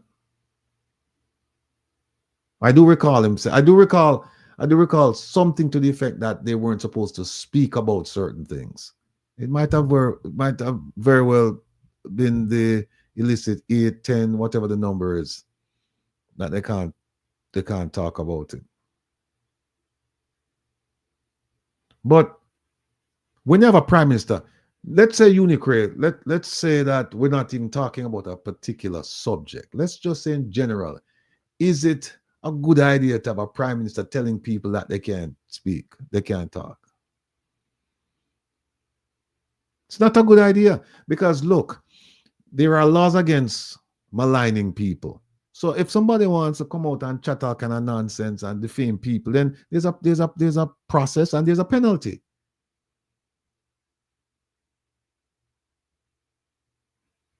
So I don't understand why you would even want to say. I mean, this prime minister, I don't know who's guiding him. I don't know who's advising him. But the one thing I can tell you, these people, they have very little feeling for poor people. It's all about self. It's all about self. And remember, when they went into politics, it was about service to the people. And once they got in, it was about lining their pockets. You know how many people went into parliament barely making it, and within a few years, so them have this and them have that and them have this and them have that. Part of that too is because of the loopholes in the law. So the deck is stacked against poor people. I'm telling you, it is stacked against poor people.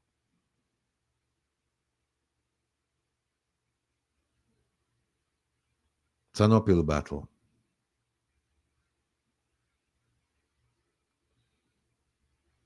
And if you ask people, how many of you went from working class to middle class?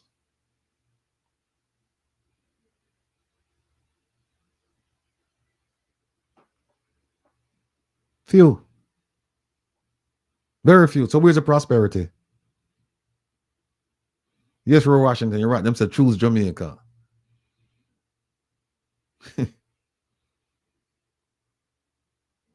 It's such a ridiculous statement. They're trying out all these slogans, to see which one will resonate with the people. Prosperity resonated back in 2016. And a few years after.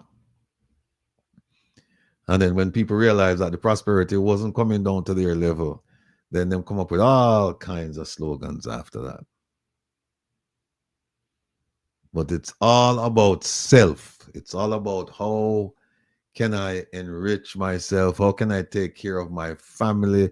How can I take care of my friends, my colleagues? It's all about self.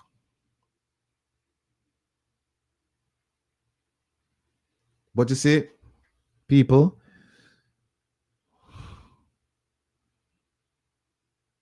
we have to be courageous and we have to speak out. We stand on the shoulders of greatness.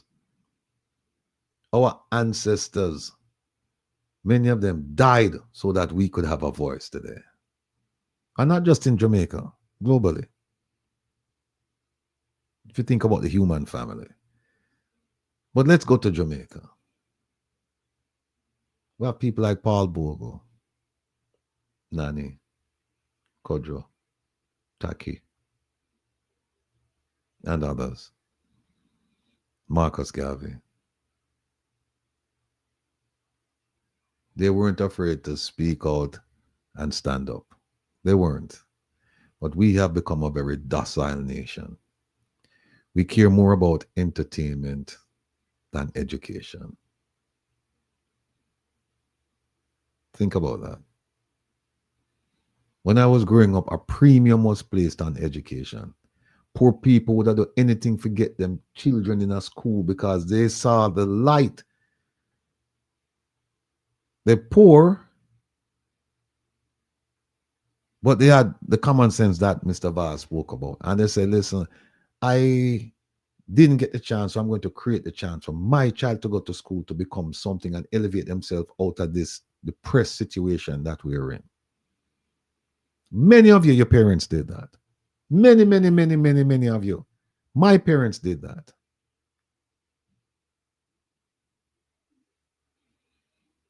But today, where are the parents? Where's the focus? And to some degree, you can't blame them because we don't have teachers to teach. We don't have resources in the classrooms. In fact, some places don't even have classrooms. And now they come up with this stupid plan to say, well, we're going to spend 1.4 billion for a program called the Rural School Bus Program. And we're going to take children to schools where we don't have teachers.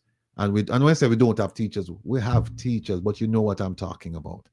And we don't have the resources there for the children. That doesn't make any sense to me. So you give them a ride to what?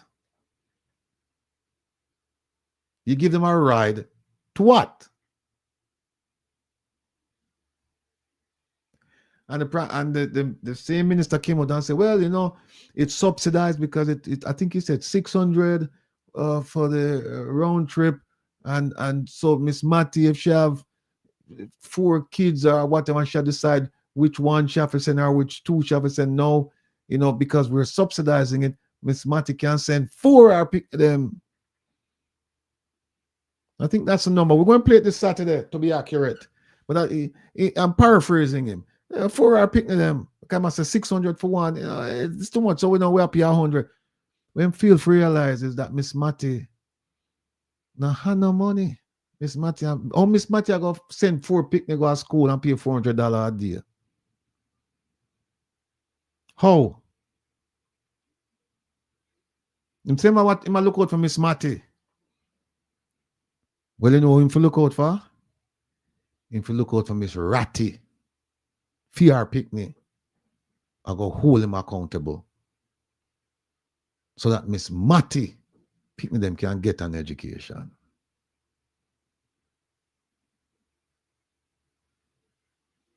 I'm not looking out for them.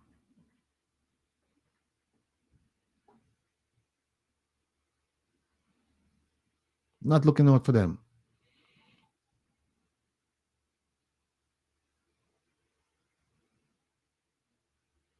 So, you know, I'm going to jump on the soapbox tonight. Dr. Ben is not here. TT Ratisha. Ratisha. Mr. Brown Ratisha. Yeah, but talk about Miss Matty. Watch out for Miss Ratty. PR picking them and watch out for. Because they might come at him, you know. No, now hold back.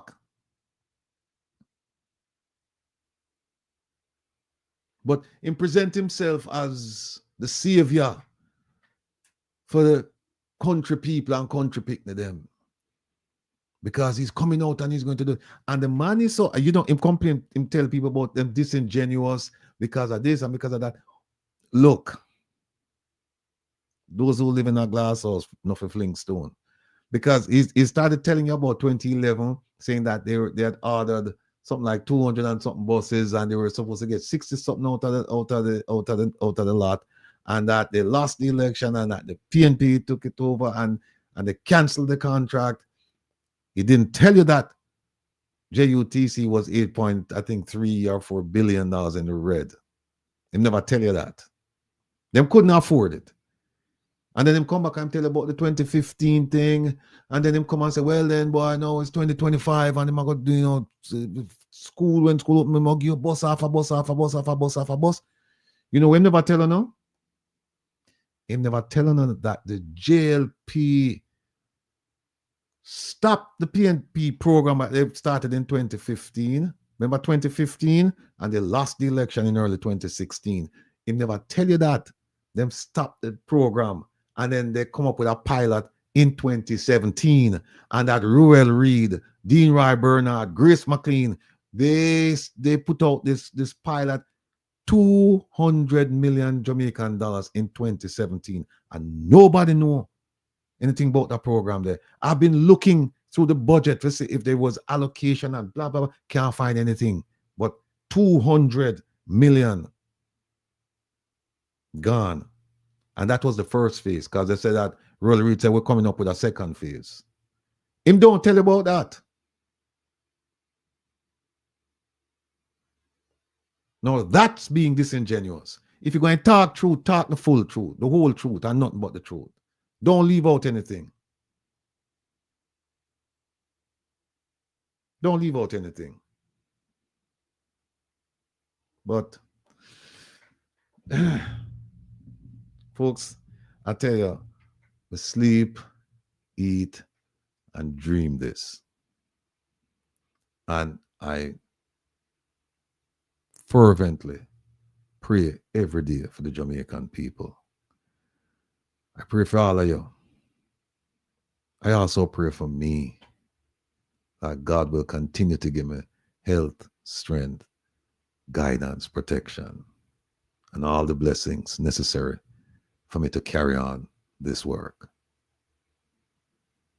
I know my parents are extremely proud of me, wherever they are. I know they're extremely proud of what I'm doing.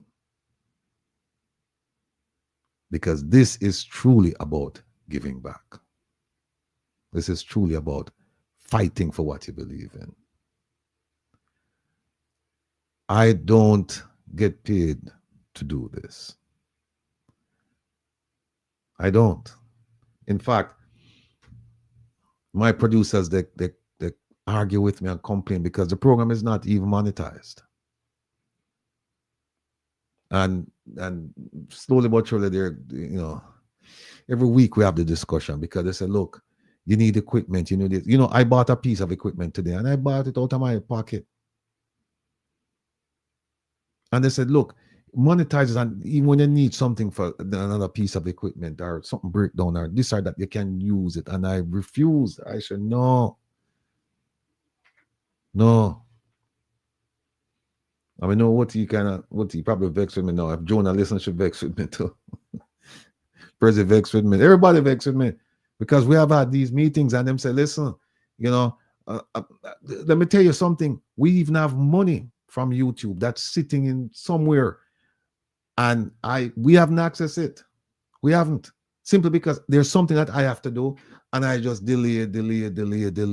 Even today, OT are telling me you need to go and do this so that we can get the funding for do this and do that and do this. And so I don't get paid for do this, and I'm not asking for any kind of stipend or anything to do this. I'm doing this because Jamaica gave me my start. I can't sing enough praises about my teachers at Balmaji Primary and my teachers at Meadowbrook High School. Cannot sing enough praises about those people who gave their heart and their soul to the profession of teaching. And a lot of them, they weren't making much money, but that was their calling in life, to teach. Their calling in life was to educate so that their pupils could become productive members of the Jamaican and or the world society. I can't sing enough praises about people who encourage me in my community. Friends that I grew up with and friends with whom I've maintained a friendship for most of my life, not even most of my adult life, most of my life. There are people that I'm friends with, met them when I was 7, 8, 9, 10 years old, and we still maintain a solid friendship. And those people, they keep me on the straight and narrow. Whenever I'm slipping up or I'm going astray, them reel me in and say, no. Think about what you're doing. Not to mention my parents. Not to mention my other relatives. So I may have grown up in a marginalized section of Jamaica. But boy, I'm telling you, I had all the love and the encouragement that I needed to be who I am today.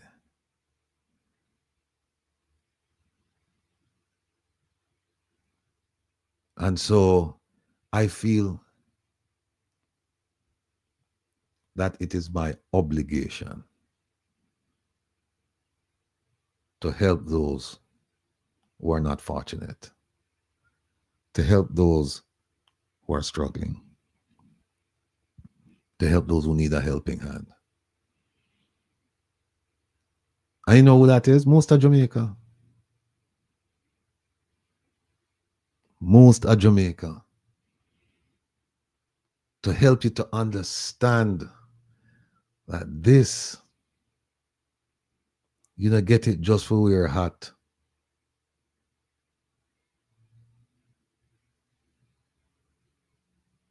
You don't get it just for wear hat. Look, I've been blessed and placed in a position where I never have to look back. I could just continue going straight. But you've heard the phrase before, say, you know, your navel string cut and your navel string tied, so. And where you're bound, you must obey. And I'm obeying my soul. And my soul say, you are with the people. You're not with them over there, so you're with those behind you. And I will continue to strive. I will continue to do everything in my power to guide and to help and to instruct, so that people can be inspired to see that there's a brighter day. There is a way out of their marginalized life. Because at the end of the day, these politicians don't care about you. They don't care about you. They don't care about you. And the sooner you realize that, the better off you're going to be. And the sooner you realize that you are the boss, the better off you're going to be. Listen, I'll turn on the phone now and call me. Ask me anything you want to ask me. There's no stupid question. There are stupid people. But there's no stupid question. And when I say stupid people, I'm talking about not the question, but the statements. Stupid people. How you know stupid people? Not necessarily by the questions they ask, but the statements they make. Because they make statements as if those statements are true facts instead of asking. So, the phone line is open, 667-369-8569. Call me. There we go.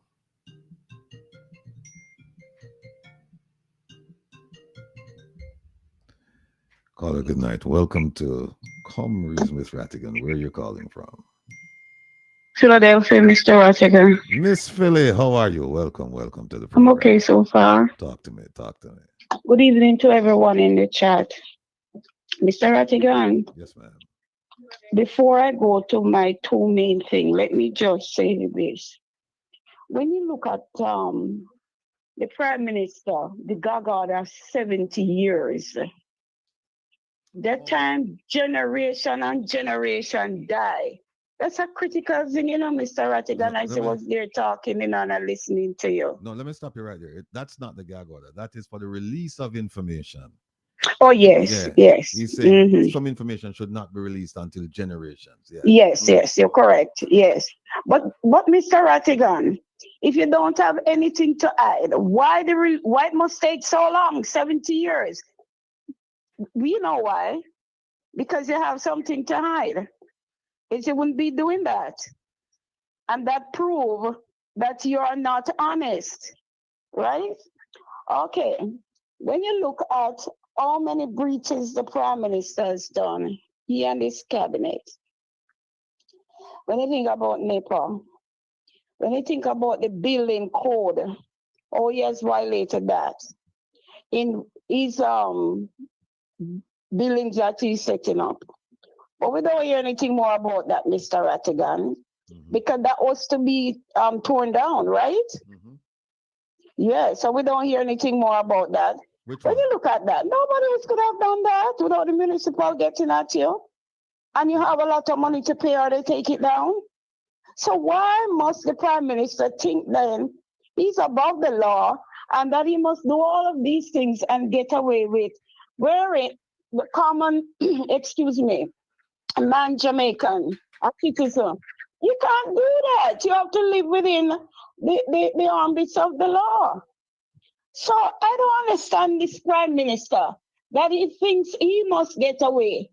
Mr. Prime Minister, who do you think you are, sir? The same law must govern the entire country. So we know for sure, as you say, Mr. Rattigan, why Chan is in the position. And Your Holiness, he has a lot to hide. And he never know that this day is coming. And I'm saying, I believe he's taking this time. He's nervous to call the election because once the election is called, he knows that he's going to lose. And that's where his journey begins to the prison. So, on the bundles, on wherever they might go, foot, hand, whatever, but he will be on the bundles. He's afraid to call the election because after he calls it, and that is true, it's done. And he's the main focus. He's the main focus. So, time is going, Mr. Ones. You will have to call it. No one put you in the position you are in but yourself.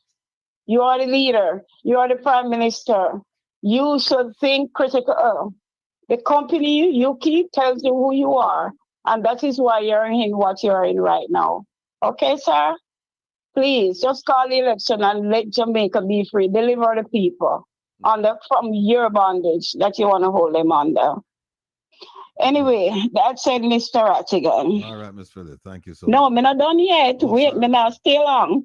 Sorry. And I'll stay long. Okay.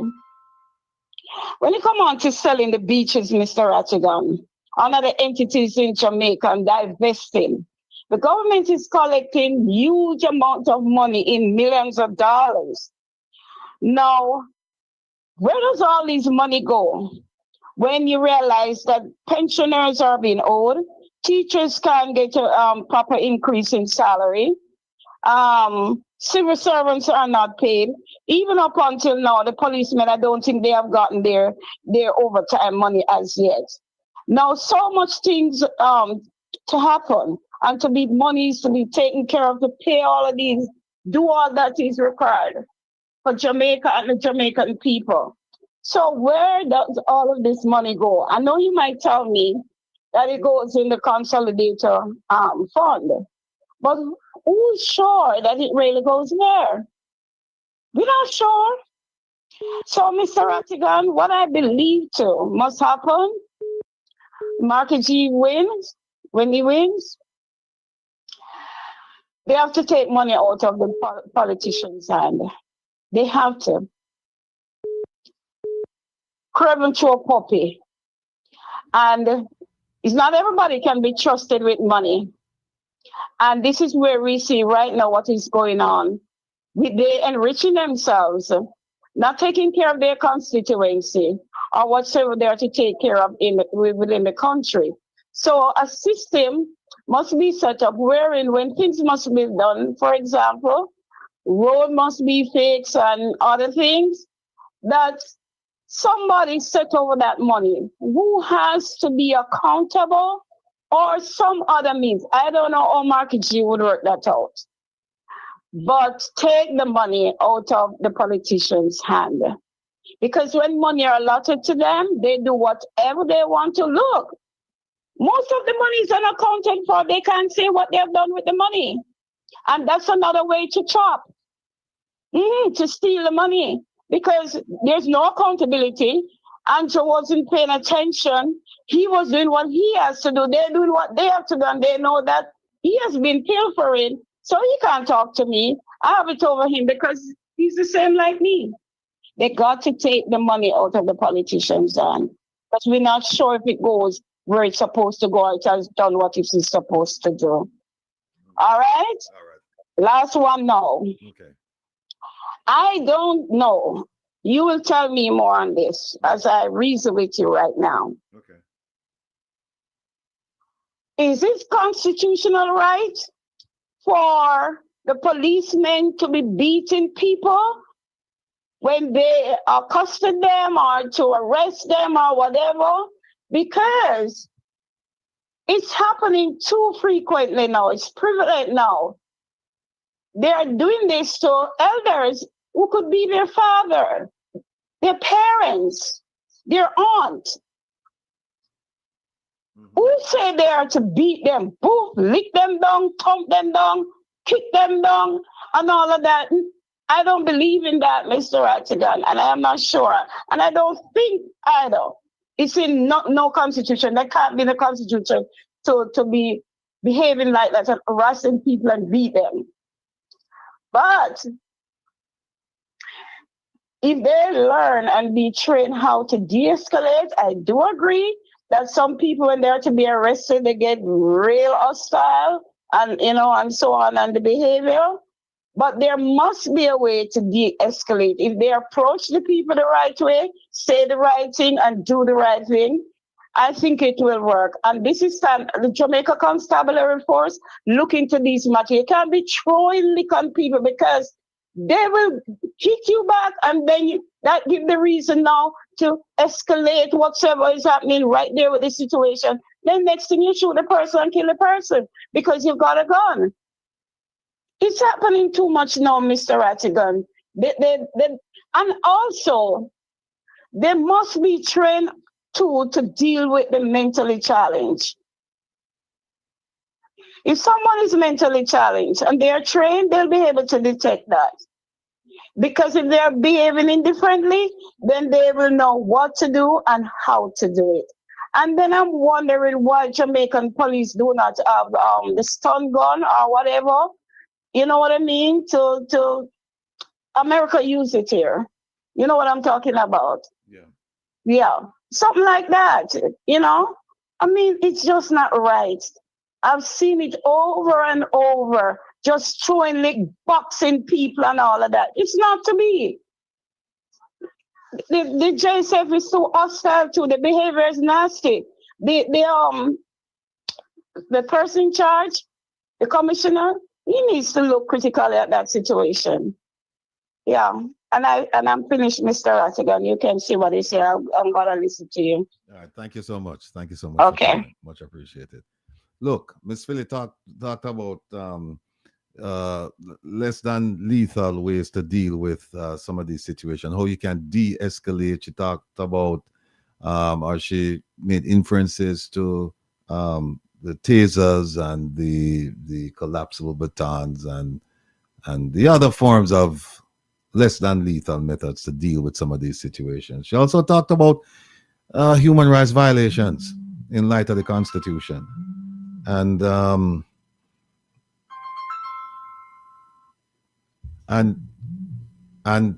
she's correct. She's correct. And that's why we needed to sign the Magnitsky, because a lot of the things that she's talking about, they fall on the umbrella, under the umbrella of human rights violations. And there are organizations in Jamaica that make it their business to collect these incidents and collate them. And so we're going to be looking to collaborate with some of those people when we put out the Magnitsky. But we still needed to sign the Magnitsky, people. And it's not enough to say, well, you guys, not talk underneath for something, because the question I'm going to ask you, and the question is, okay, I agree with you. We should be doing something. We collectively, what are, no disrespect, but what are you doing? And are you willing to join forces with us?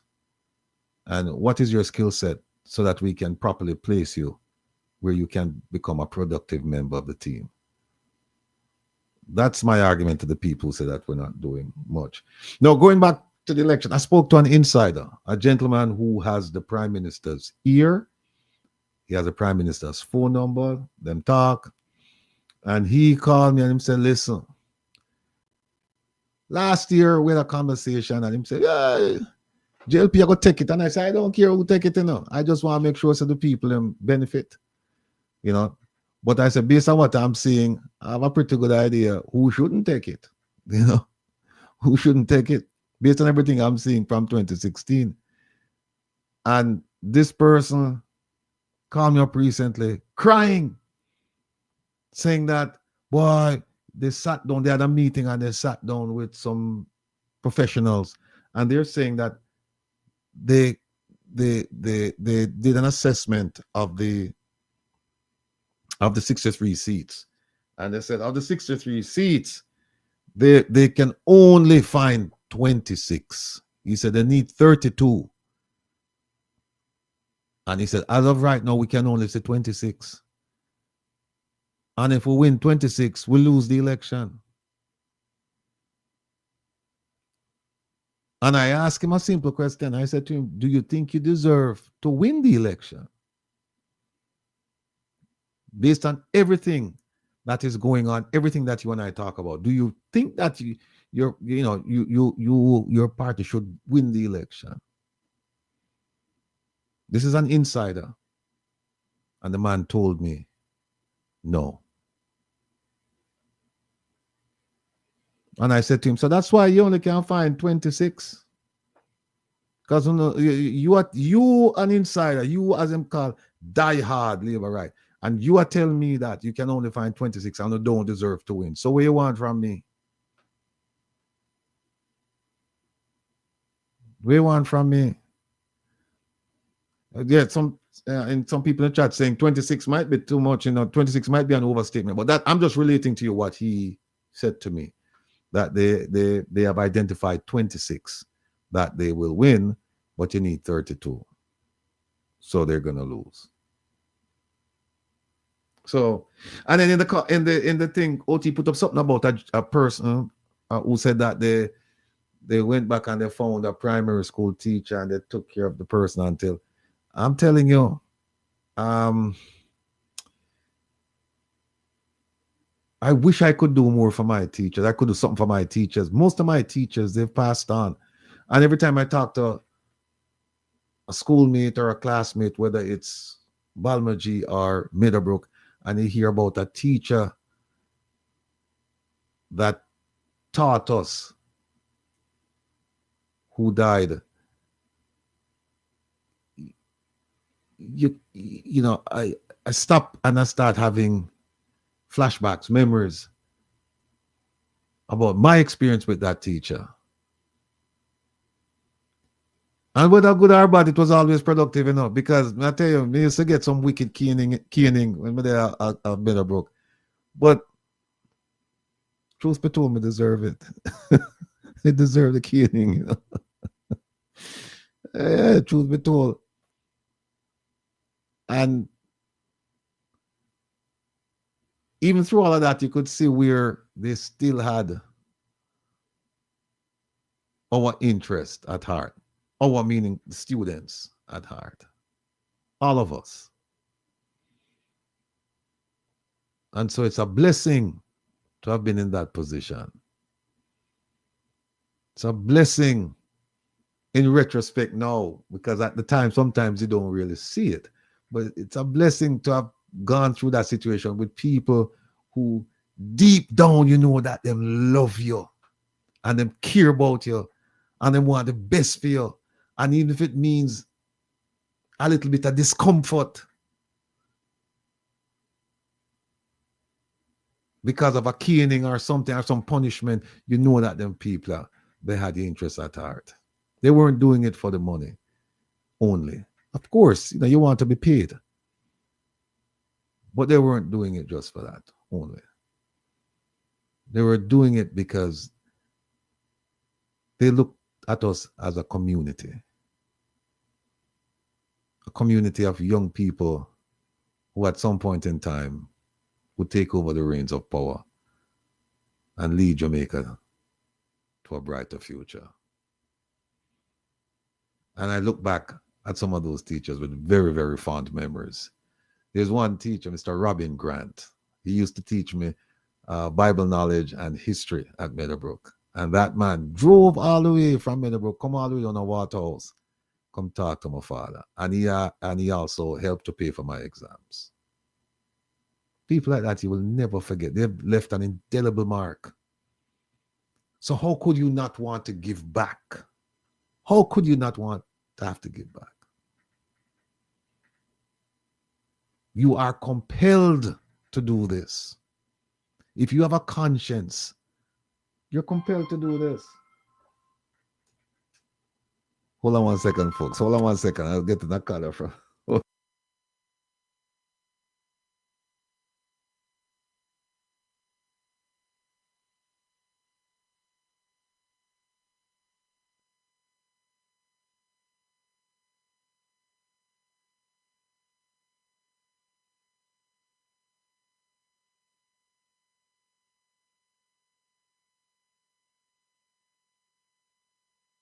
Yes, my people.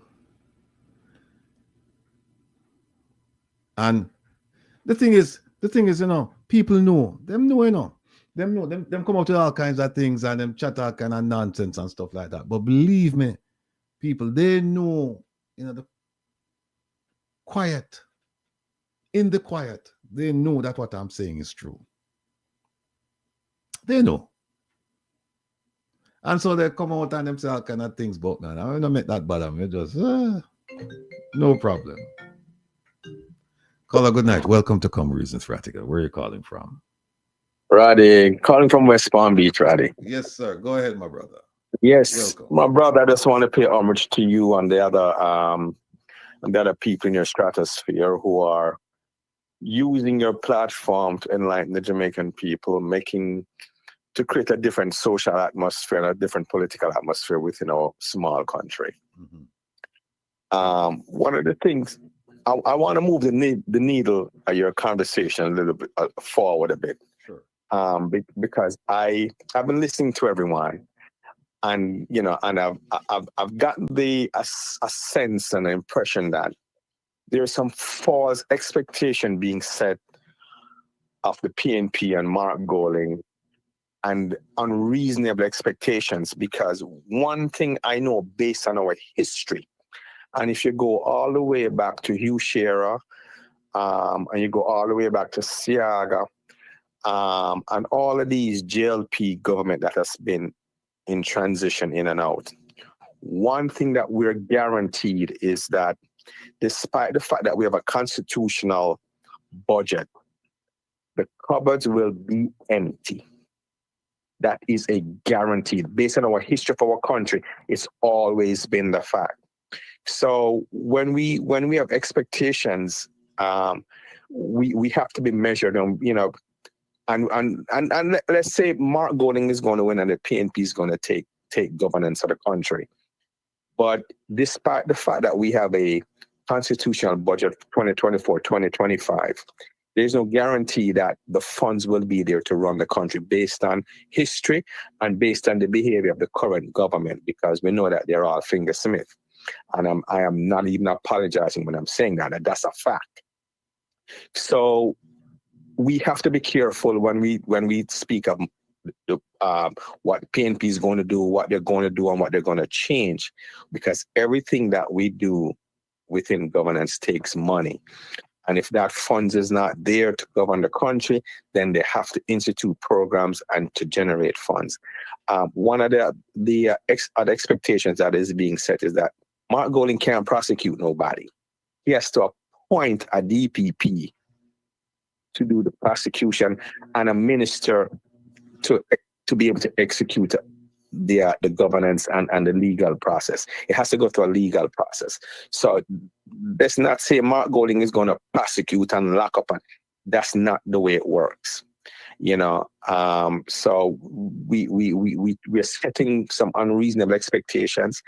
And another thing that we have to be recognized is that we're in a different generation, a different time in Jamaica. One of the things that the Andrew Holness government has successfully done within the country, they have created an expectations of, they've created a system where everything is predicated on things, not merit. So you are recognized by things, not by merit. And when you have a country that has gone through 10 years of corruption, crime, pilferage, and they know nothing else but that, no, you have to come to the realization that will they have the patience to allow the PNP to do the hard work to restore the country back to the path that it needs to be on. So we have to be mindful of the expectations that we're setting, and when we say they're going to do and what they're going to do, it's not going to be easy, based on our history and based on the behavior of the current government. What's your take on that? Let me ask you this: you're saying that basically we have to manage our own expectations of a Mark Golding-led government, but isn't part of the calculus of us thinking about it in that manner based on what we have heard them say, what they're going to do? Yeah, okay, so this is where it's conflicting and probably sometimes somewhat convoluting when the messages go out from other sources. They have a right to say what they want to achieve and a right to set goals and expectations. But when the message, when other people, the media, the social media people take the message, and even callers sometimes take the message, they're making these things sound as if it's going to happen happen instantaneously, and that's not the case. The PNP have a right to set their platform out, but the platform itself is not going to happen instantaneously. These things takes time, and there's going to be hiccups along the way. And based on what we know of history and the behavior, the pilferage and corrupt behavior of this current government, there's no guarantee that there's going to be resources to execute their platform within an expedited time. And within that now, you have the people themselves with a mindset, a behavior, and expectations. Like I said, the country right now everyone is not based on merit in Jamaica anymore. It's based on what things by any means necessary. The government has successfully created a mindset and a system within the country that you are only recognized by things, not by your merit. And that has made conflicting expectations for the public in Jamaica, for the people in Jamaica. And the question during governance, will they give the new government the time to implement what they need to do to make the country successful? I don't know. Go ahead. Let me ask you this. Part of the quote, managing expectations, part of that is what's communicated to you. So if somebody says to you that the healthcare situation is a mess, and when we come in, we are going to fix it. I say that to you. What do you walk away from? What do you walk away with when you hear that message? I walk away from the message that you have a plan and you have a goal in mind.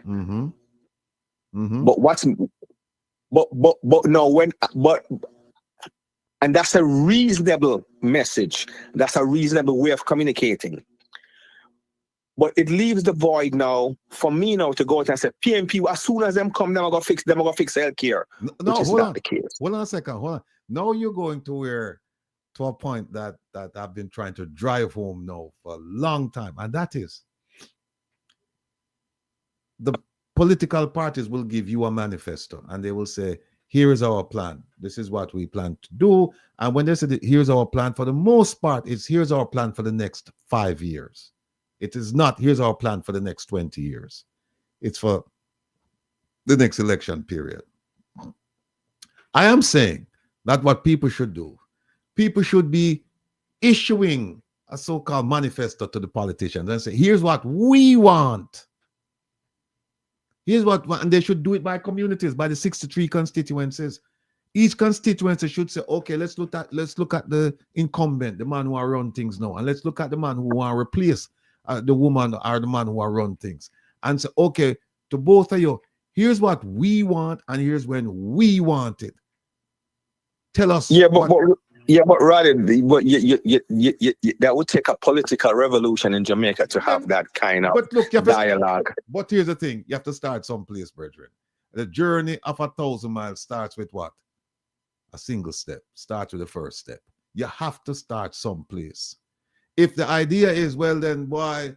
Whoa, this thing are bigger than we, man, and this thing boy it'll take a long time. Then we'll still be right here talking about this, 5, 10 years from now, 15, 20 years from now. We have to take a step in that direction and say, listen, if only one constituency should say, no, you know what? And I've heard it from people say, we're tired of the JLP, and we're tired of the PNP. And I said to them, well, if you, I can't tell you who to vote for, but if the idea is you're tired of both parties, then tell me why you're tired. I know why you're tired of the JLP, but why is it that you're tired of the PNP? Tell me why. And here's the point I'm trying to make I'm diverging a little bit. Here's why I mentioned that point. The PNP, they have 14 members in parliament. Now, they're feeling 63, right? And of the remainder, you subtract 14 from it, of the remainder, most of those people have never been in parliament. They're brand spanking new. You have some of them that have been in parliament, like Wickham McNeil, Peter Bunting, the Gensec, and a few others. But the overwhelming majority, they have never been in parliament. So when people tell me that they're tired of the PNP, I say, which version of the PNP you're tired of? This one? No. Mm-hmm. Because this one, they've never served. Mm-hmm. They've never served. And in fact, a lot of them, they were youngsters, or like late teens, early 20s, when the JLP took over in 2016. Mm-hmm. So when people tell me that, I'm trying to figure out what are they saying when they say they're tired of the PNP. Are they saying they're tired of the PNP policies? Are they saying they're tired of the PNP personalities? I don't understand what they're saying, because go ahead. And that is a very, very, very valid conversation, and I think that despite the PNP success, they've never ever communicated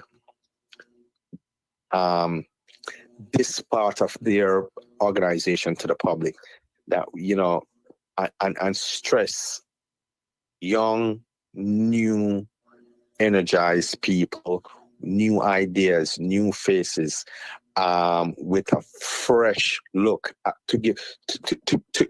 to change the mindset. Because the same people who tell that they're tired of the PNP, they don't know of the representatives that the PNP have. They're looking at the same old people with the same old faces and thinking that they're getting the same representatives or the same people. So that comes in the form of communication and how they communicate and relate that back to the people. And it's the same thing that comes back to the governance, if and when they take power, that they have to be very transparent, very communicative, to explain not only their policies, but also why the policies are taking time to be implemented, what are the hurdles, what are the struggles, what are the things that they have to do, in order for the people themselves to have the patience to give them that opportunity. Mm-hmm, mm-hmm. All right. Well, look, we can go on and on. I think we're on the same wavelength, but it's just that, like I said, one is when people tell me that the PNP and the JLP are the same, I beg to differ, because that you see that kind of argument, that is that's a convoluted argument, and it's not based on facts or reality. It's just based on emotion and bad information. Yeah, because when the last time I checked, I checked the record all the time. And I don't see where Mark Golding was ever prime minister. So he doesn't have a record as prime minister that you can say you compare it against this. This prime minister and say, look, compare records. Like I said, when I look at the 49 people out there, the 49 people who are not in parliament, I see a lot of youngsters, bright, brilliant people, I say. And so I say, well, then, you know, it's a false comparison to make. And that's why I don't even factor the PNP when I'm talking about, you know, politics in Jamaica right now, because all I'm focused on who's in charge and what have they done. What have they promised? Yeah, what have they done? Yeah, right. But let's remove the people and just put both parties in place and look at history and ask yourself, if you're a well-thinking, reasonable, rational Jamaican, ask yourself, who has done more for Jamaica? Who has done more for Jamaica? But here's the thing. I you know, I don't go that far back, and I'll give you a comparison. You will hear, and even my friend who was in the JLP inner circle, I had to correct him the other day. You will hear them say the unemployment rate in Jamaica is the lowest it's ever been in history. And I tell them, no, that's wrong. And they will argue with me and say, it's 3.6, it's 3.2, and it's never been like that. And then I have to correct them and say, listen, the methodology that's being used now came into existence in January of 2024. I think it's 2024. January of 2024.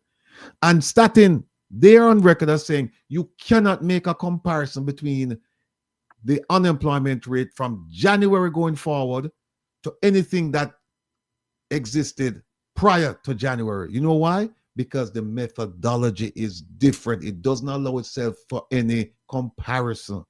So that's why I'm saying, when them tell me about the PNP, they do this and that, I don't see the comparison, because, and not only that, it is a distraction. Because it's a distraction. Yeah, because you want me. Yeah, and you know what? The person, there's a person who called last week. I'm just want the listeners, them know, everybody know that the person who called last week that we had a conversation with a person. The person wrote to me, and the person want to come back. The person want call in and that. But I don't know. Look, I serve at your pleasure, my people. And if you tell me make that person come back in, then the person will come back in. If you tell me no, it's no. But get back to what you said.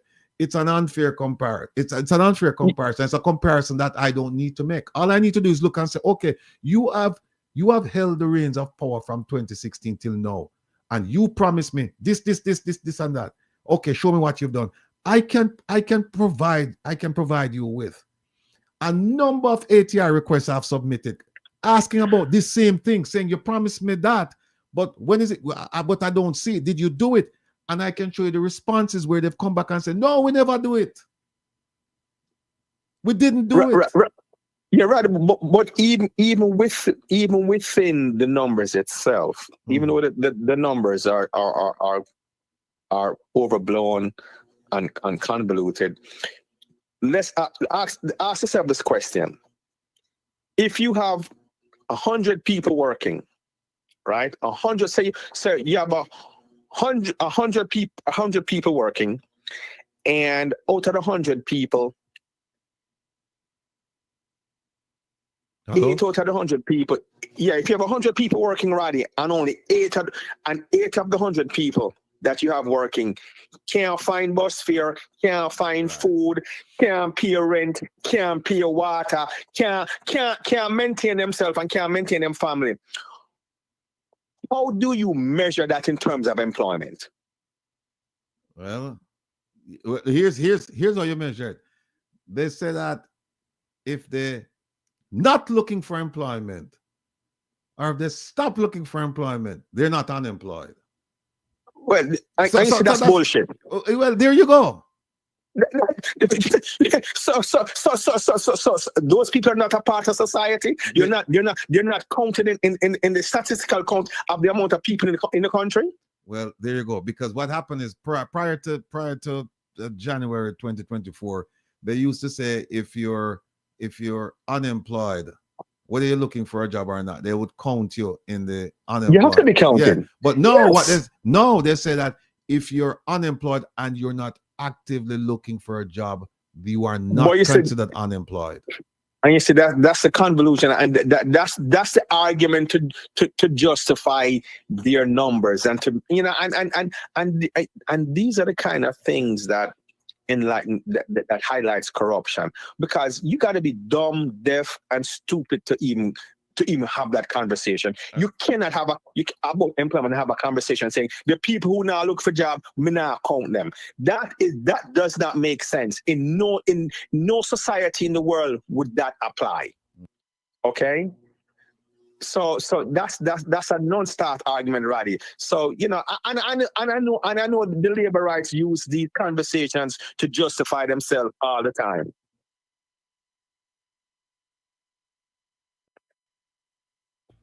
Yeah, my brother. Listen, I'm going to run leave here because we have a caller who called in last week who want to call back, and the people them say yes. All right, Roddy. Yeah, do your thing, brother. Well, take care of yourself, and as always, thank you up. for the call and the Yeah, support, man, great. brother. All right, then, cool. Yes, caller. I mean, not caller. Audience, what we have on the line right now, we have the person who called last week, who made certain allegations, and the person wrote me just now and said, look, it was a misunderstanding. I'd like to come on and clarify some things. And I ask you, my loyal audience, my family members, whether or not we should have this person come on. And from what I've seen in the chat, they're saying, yes, every person deserves a second chance. Let's see what he has to say. So, caller, are you there? Yes, I'm here. All right, go ahead. Everybody can hear you. Okay, good night. Good night, your listeners and viewers. First, I want to say some of what I have said is that it was really a misunderstanding and a out of frustration. And I support this government, but I will apologize, because all of us make mistakes, and I will apologize. Apology accepted. Are you hearing me, sir? Apology accepted. Yes. Mm-hmm. And we need more accountability, and I have always been for that. But there are some questions I would like to ask you tonight, and I know that you're a person who is who seems to be transparent. This Magnitsky Act, I want to know. I see you said we must go around and sign it, but I would want, and I also see you said that we must donate 450 Jamaican dollars. What is this for? Hold on a second. You said I've asked for a donation of 450 Jamaican dollars? No, I click on the link and I see it come up. Okay.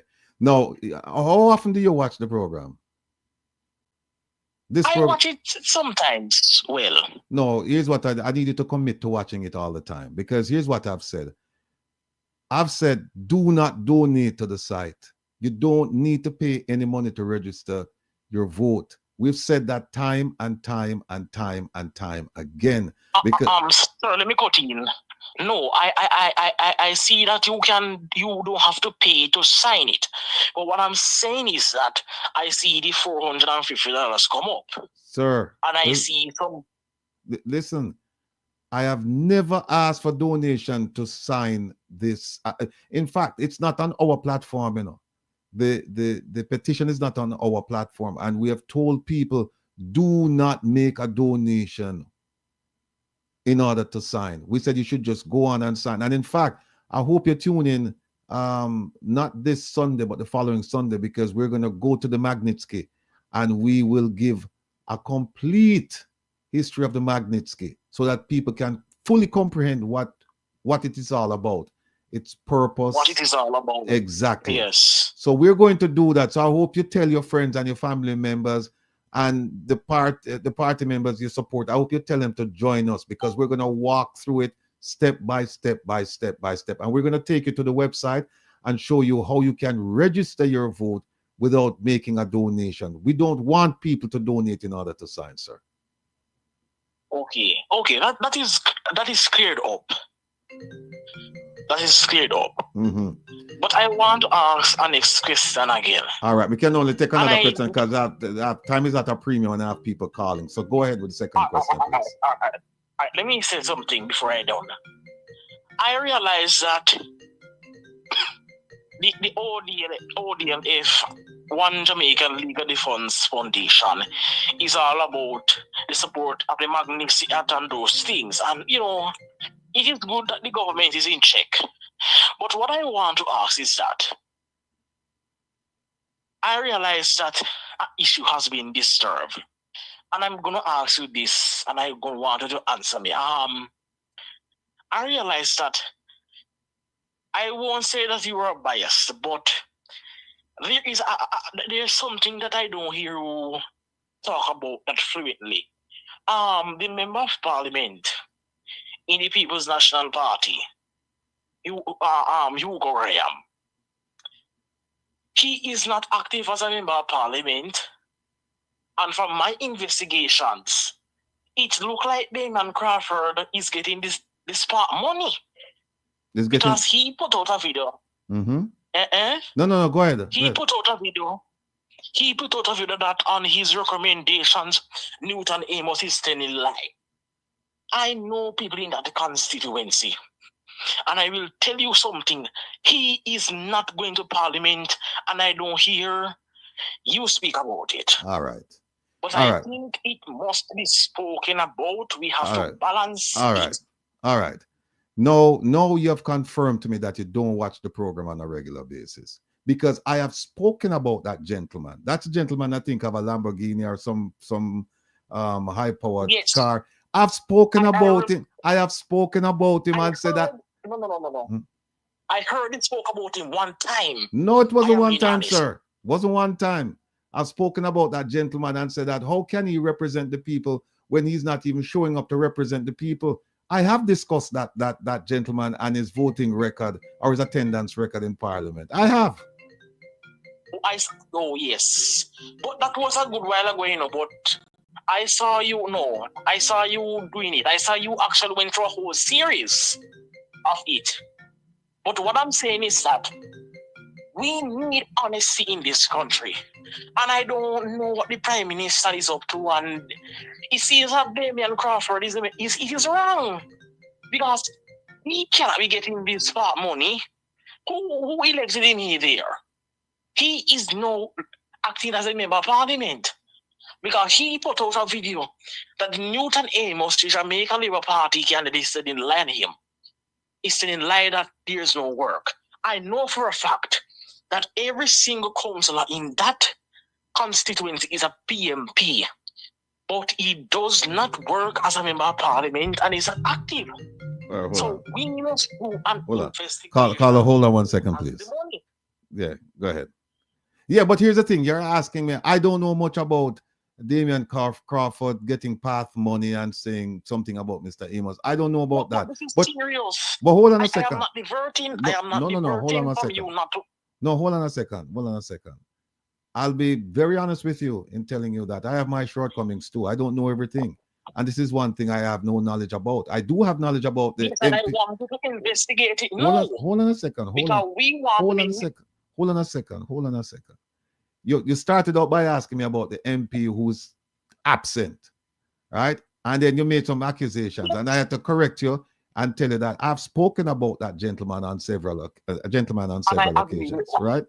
Right. Yeah. And then you switch the conversation and start asking me about path money and Damien Crawford and Amos and I'll be honest with you. No, sir. I didn't ask about no path money, you know. Right. I said spark. Spark money. Sorry, I thought you said path.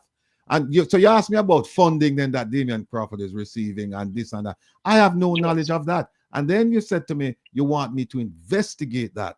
Now, here's what I'm inclined to investigate. I'm inclined to investigate about the 28 bank accounts, the illicit enrichment, the rural school bus program, the drill, the situation over at Ministry of Health, the situation over at Ministry of National Security. Those issues affect a bigger percentage of Jamaicans than what you're accusing Mr. Crawford of doing. So here's what I suggest you do. Here's what I suggest you do. Here's what I suggest you do, because we're all in this thing together, you know, right? We're all Jamaicans. And even though I don't know you personally, I just want you to know that I care about you and that we should be looking out for what's in the best interest of Jamaica. So here's what I'm going to ask you to do now. Why don't you investigate that and then tell me what's going on while I investigate what the Prime Minister is doing and all these other ministers doing, and then I'll tell you. Because I can't do everything. No, I know that, sir, but I'm going to butt in with you. I disagree with you totally in certain instances. Sir, what I spoke about is a serious business, you know, and you might don't think it is at a national level. But no, let me speak. No, I'm listening to you. I'm telling listening to you that the way how you're sounding a little biased. Yes. Here's why. No, I hear what you're saying. You're saying that I hear what you're saying that I'm a little bit biased. I'm not biased. Here's what I am. I'm focused and I'm prioritizing things. And I know what you're doing now. You're turning me now into your personal investigator. And I'm saying to you, you know about this problem, right? So why don't we work together? Why don't you conduct that investigation and let me conduct the others? And then we can meet at a point where I can say to you, say, listen, here's what I found out about this issue. And then you can tell me, here's what I found out about Mr. Crawford. How about that? That is good, sir. Okay. But let me just speak one more before I leave. Let me just say a couple things before I leave, sir. I understand that, but I want diaspora to speak about this issue. This is where corruption starts. And we must ask Mark Godin questions. We must be fair and neutral. And I know that you commit to be neutral. So what you are saying is right.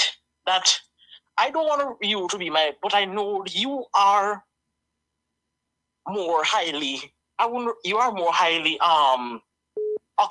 what me say no, more qualified more than me in certain things. Let me ask you, hold on. Let me just stop right there, because we have a bunch of callers calling in. But let me ask you a question.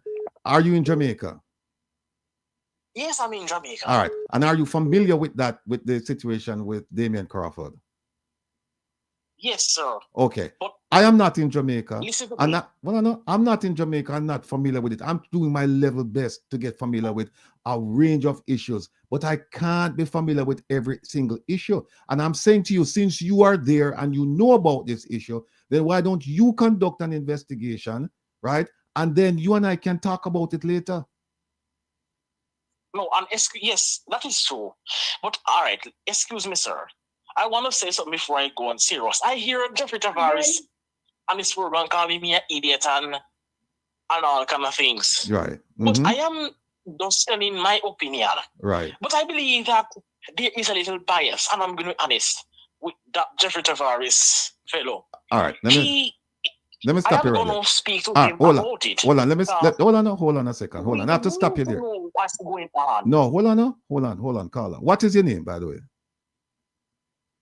John. All right, John. Let me just say this and then I have to go.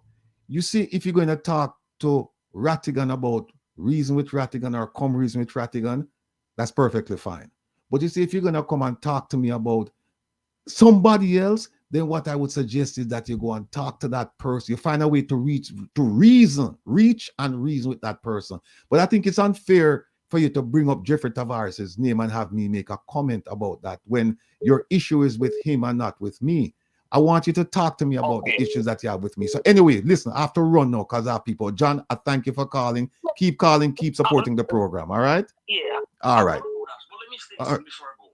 Quickly. I just want to do this. I'm going to give you the information about it, but we need to ask questions about this. And what I want you to do as well, give me information about everything you know. All right? All right. Take care of yourself. All right, then. Bye-bye. Caller, thank you for holding. I'm extremely apologetic for the time, but I had to speak to John and kind of clear the air. So I have Good night. Hey, Miss P. Good night. Talk to me. Let me tell you something. Me tell you the first thing, and that me come to talk about, but me tell you, hello, Mr. John, where you say your name?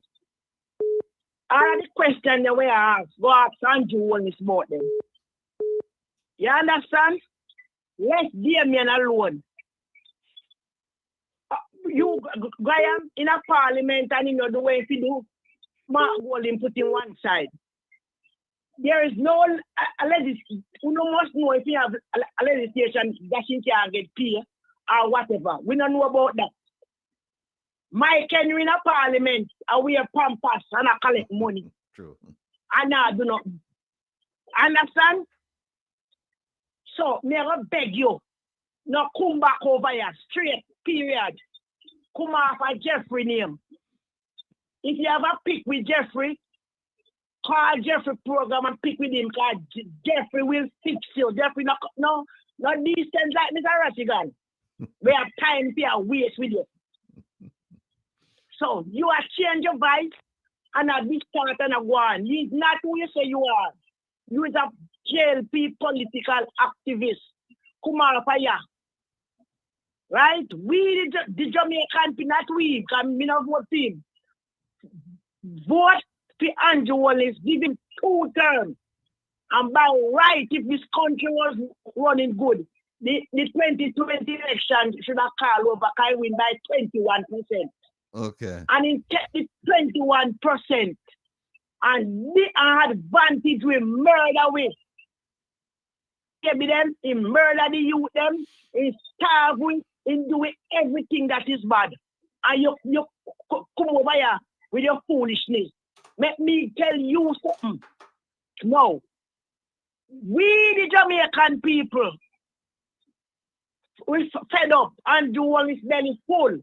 So go up there, go tell him if he give some away, man, we am not much to go with bed. So stop, come over here. And Mr. Rattigan, I am putting this to you. Council, I am putting this to you. Whenever time this man calling you find out here, cut him off. But because he wants to tell life for you. I want to slice and come on, yeah? But hold on, sorry to interrupt you, but you know, the thing is, right? He called a couple times, you know, and I didn't realize who he was. And then he sent a message. And then what I did was I made an announcement to the people. And I said to the people, listen, the person who called last week is calling again. I serve at your pleasure. I said, I asked the people, I said, should I bring him on? I said, if you tell me bring him on, I bring him on. If you tell me don't bring him on, I don't bring him on. And several people in the chat said, yeah, bring him on, because, you know, everybody deserves a second chance. So that's how him end up talking to us tonight. Yes, I understand, but him might get too personal now. He might get too tame. Because what I understand, me not so bright, you know. But what I understand with them now, when they call you and you talk tomorrow morning, then tap up it and talk different something and fix it to them way. Because they are so desperate and low. Okay? Mm-hmm. So, sir, if you are John Palmer, whosoever you want to be, now come back here, call up a Cliffview station and chat everything we want to chat. And let Damien Crawford out of it, because you can't Damien. Okay? Mm-hmm. And to the next caller now. Okay. The caller before. He was saying that the message with Mark Golding, I say, and people to expect. Look up, all of our listeners, I'm asking them. Whenever time there's a program, whether the Prime Minister, the opposition, or whoever, please listen. And when you listen, you dissect, then you can talk. We, the PNP people, will be getting a broke country. So we know it's going to take a time to build. Mark Golding never tell nobody say I can win to them or do that tomorrow. He said we feel burn with belly and prepare for the rocky road, because it's not going to be easy. But in the next 5 years, he will do what he planned to do. Not as him going there. Because as him win, he must go do a forensic audit. Where the money them there, how much he gets and whatever. We not idiots. We have sense. So now listen to the program them and replay them at the ledger and get what they say. And for heaven's sake, Mark Jefferson Golden has never been a prime minister, but he passed the most legislation where if the JLP people they did use it, this country would have been far advanced ahead in a good thing. They bring them under the brush and then put up for them to thief and rob and rape this country. When you look for Mark Golden's track record, even the housing plan where Mark Jefferson put out, say Andrew Wallace down a slice and a dice and a piece of piece. Mark Golden now put out not much because them are a cappy cat. Right? So me a beg you no come after Mark Golden. Listen what he say and dissecting just like how he make him talk and talk, he little BC with the mic where I get problem. And everybody hear that. But you not hear the positive message. At times the people wake up. Right? And Kirk, Monsieur, in a comment, let me tell you something. Mr. Rattigan and the people, what ban mean? Ban. Can somebody tell me where ban mean? A ban no mean, say, you are going to sell some shares and him get some money if you put here something. Whether that's the JLP, them, I don't know. I sell bond. B-O-N-D. To get money if you do something. No money, then like scappers. So you correct, if a band you want it, you live book there. No tap take with a fool. A man collect too much money upon the airport. For 12 years. So for 12 years, we can't collect the money kind of collect it already. Eh? So where all those things mean? Eh? He don't have no money, but he might walk and go on a country ribbon about how much $1 million what a project, how much this and no no money. Kirk, we not fool like you. Oh, we not fool like you. And Mr. Rattigan and chat, me here it's alleged that when I was catch a fire already, me never to see. Hear me here. It's alleged. Me don't know. So me want you start out there and look please if I can get any clippings or whatever. Right? Okay. Uno come over here and talk foolishness. Uno talk about bus. Everybody in Jamaica and out of Jamaica with like a good, decent bus service for the kids. But you can't care old bus where a bunch some black smoke were done. If the law of the country says certain age of vehicle must come in our country. So why did the government academy a whole vehicle come here? So we tell you, so we are all closed and all bus government. So for people picnic and driving a new bus with plastic upon the seat. Eh? What take for idiot? Miss P, let me ask you a question. Why would they Yes. on the subject of the rural school bus program? Election, I put you in the future. September come PNP win. What would be your idea of what should be done with the school bus program at that point in time? Considering that you also said that him come and the shelves them empty of resources, including funding and all of that. But what's your take on what should happen to that program? All right, hold on with me now. Remember, me say me not so bright. But my first thing with the education sector, the bus is needed and is necessary. But it has got time first to me. I will get book in the school, fix up the school, them, because the school them having no furniture, some no have no toilet, and I will get competent teachers along with some university graduates with just left, we can assist. Then now, we speak about the bus, I will use the man them, the person that don't have a bus already. Well, one bus, I would bring them in the system, certify them, and make them sign up and give them a contract to carry kids them, because none of them have taxi. We can't go and say, look and try me. Give them a system where them have to punch in and punch out. Put a thing, what you call it now, a tracker on them vehicles, so that we can track them and know which part they stop, or long they stop for, and things like that. Then in the future, after me fix up them, they know, and fix up all of the education and look at the lunch system, look about the lunch system, make sure that the child get a lunch. Then now, going further, but that's all right, guess what? Depends on the amount of money we have. Remember, we have the hospital then we're in a deplorable condition. So everybody has to go work. So we have to go touch medication. We have to go touch health. We have to touch road. So we have a whole heap of touching. But what I would do, I would put the most needed one them first. And then we take time now and touch and go on to what we can do. So right? Remember how we can, No, but here's what happened now. You have 110 buses on the island, September. And it sounds... Me don't want them there. Me would use them.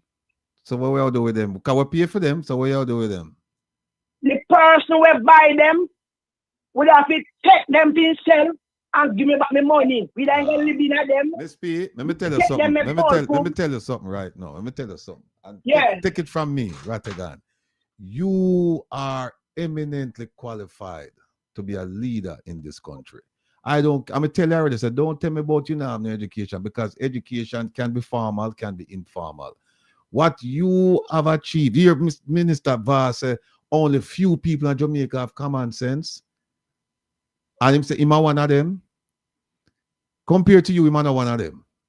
Trust me. Because what you just described, is a conversation I had with somebody today. And it's about a surcharge action against Minister Vaz to get back the money where we pay for them buses. And make him a surcharge action, because they said, listen, you get 1.4 billion for buy buses. You buy some buses, and then buses, and we can say it here without fear of contradiction. The buses, them are all buses. We have buses there that came from a used dealer, a used bus dealer out of Vegas, and that dealer said on his website that the useful life of a school bus is 12 years. And keep in mind, it's 12 years on flat surface, 12 years on flat surface out of Vegas. And yet, the Jamaican government has purchased buses older than 12 years from the same dealership. So we know them pay little and nothing for this. And it's old buses. And so what I'm saying is that we need a proper accounting, and the money that was misspent, the money that disappeared, the money that whatever you want to call it, that we didn't get value for money, Mr. Vaz is supposed to pay that money back out of his pocket. The auditor, I'm going to write a letter to the Auditor General tomorrow and to the Integrity Commission. I'm going to ask them to start an investigation and at the very least institute, if necessary, a surcharge action so that Jamaican taxpayers can get back some of the money we spend. So, and that's exactly what you just said. When they say we don't want them buses there, whoever buy the buses, make him give you back your money. That is a surcharge action. And I just want to thank you for putting it that way so people understand exactly what we're talking about. He would have to give me back my money, give back the money to the government, and we use the money properly. Right? And Kirk can call me old. Kirk, I am very proud of my age. Dog of my age is no puppy. And when people hear me on the radio, on the TV, I should say, and I went to ODLF, they couldn't believe me. Me younger, you Kirk. Me over 50 and me sexy and young and me full of shit. Me look good. You understand? Me look good, sir. But don't tell me about my age. Right? But me tell you something. Age need wisdom. Me and Ratty, me get to know Ratty over there. And if me beg Ratty one vehicle, Ratty give me the whole 15-year-old vehicle. You would have to keep that. Because he not rate me. Like me call him and say, Mr. Rattigan, there for people, me beg you know, one vehicle. Right? And me send all vehicle to come give me when I use. Me I tell them me straight up, and I'm not saying I can't give me no want it. I rate him, not rate me. Right? I saw me tan, let me tell you. And when it comes to this country, me not choose Jamaica. You know why? Jamaica choose me. I was born here. So Jamaica choose me. I am helping to rescue Jamaica so that my grandchildren, great-grandchildren who coming after me can have a better future, a better country. It is time for us to stop going overseas to look better employment and giving our time and effort overseas, building a next person country and leave our country in the wilderness because of poor politician policy. Okay, Kirk? Get that in your tough call. Jamaica is the pearl of the Caribbean. And the diaspora, that means the people who migrated, have served us so well. Even in the COVID saga, when the Prime Minister of 28 bank accounts serve a ground, it was the diaspora who helped us in this country. It is time for the Marky J, when you form the next election, you want a minister of diaspora. You want the diaspora to be strong. And diaspora people, I am calling upon you who have your resources. We need a chain of pharmacy, supermarket, hardware, and everything when you're out there, rape we have fun. We need hotels so that you who born and grow and know well, when you employ we, you will know how to treat us. And you will help build this country. So the money where you make, the profit where you go make, it go turn at Jamaica and build Jamaica. Too much foreigner come and suck out the blood of Jamaica and build back to their country, like what the Chinese now are doing. So Mark Golden, I am putting this to you. When you farm government, get serious with the diaspora, meet with them, come to some conclusion. We want hardware, we want pharmacy, we want supermarket, we want everything out here. We want auto place, we want mechanic place from the diaspora. Too much foreigner come from way around, down Australia and way around, so, and call themselves investors. They abuse the workers of this country. And when you look, the Jamaican people are get paid low paid job and then carry them manager from them country. We are get paid in the US, especially in a hotel. Go into these hotels them and look how much Jamaicans in the way a manager. Is either him a funny man or him a informer. So he join with them and suck the blood of the ordinary people. We want back with Jamaican people. We want back with nurses them here. Too much people are dead in hospital with hand broke. Imagine a woman have got a C-section and dead 6 months after the septic shock. What a disgrace, Kirk. Oh, that look for you. Then last week I stopped at my hospital. The rain and fall in the hospital for the patient them. Kirk, wake up.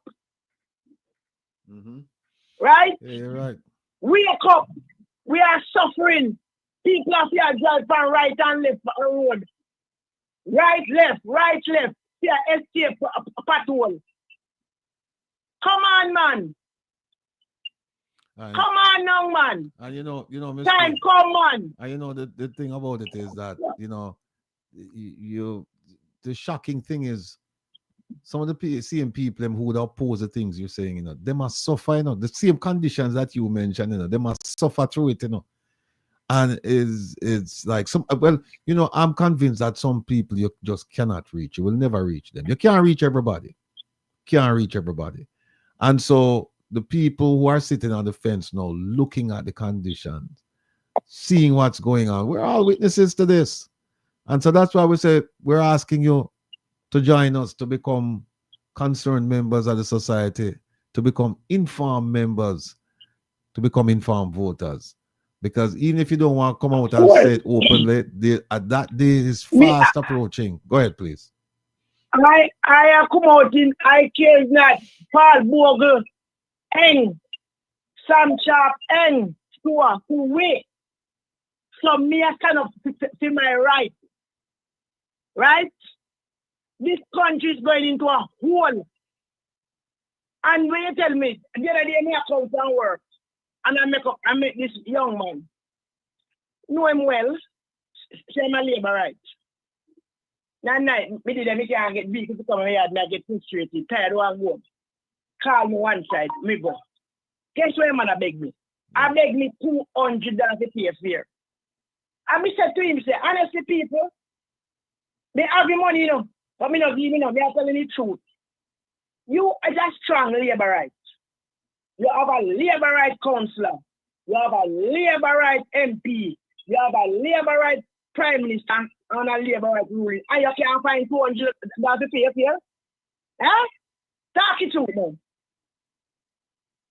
You can't find $200 to pay for it. And your labor right have your green band, your councillor labor right, your MP and labor right, your government, your rural labor right, you can't find $200. So what more anyway? Miss P. Let me just grab a card. Don't go nowhere still, You can't choke me back. Let me just grab that card. All right. Caller, good night. Welcome to Come Reasons Rattigan. Where are you calling from? Calling from Miami. Good night, sir. Good night, sir. How are you? I'm doing well. Yourself? I'm on top of the world. Well, Mr. Rattia, I just want to say thank you for all that you have been doing. Thank you, sir. And, I can see that you're a real manly height. You reap benefit from what was sown. That's true. I will not deny that. That's true. Yes, and you're not afraid to give back, and you're a man of conscience. Thank you. But I want to draw your attention to something, sir. There was a diplomat that met with the Prime Minister some time back, and it's on the DIS website. You could get it, where the Prime Minister was saying to that diplomat that he had appointed him co-convener to something. So I would like you to find out and ask a question. What year was that? What year did that take place? I think it was last year or the year before. And you don't know the name of the diplomat he was talking to? Yes. It's the UN ambassador. UN ambassador to where? The ambassador.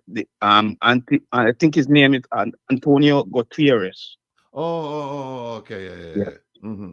Yes. I think that was it last year or the year before? But go ahead with the point. I think it might have been the year before. Yeah, develop the point for me. We would like to find out if he had signed, if it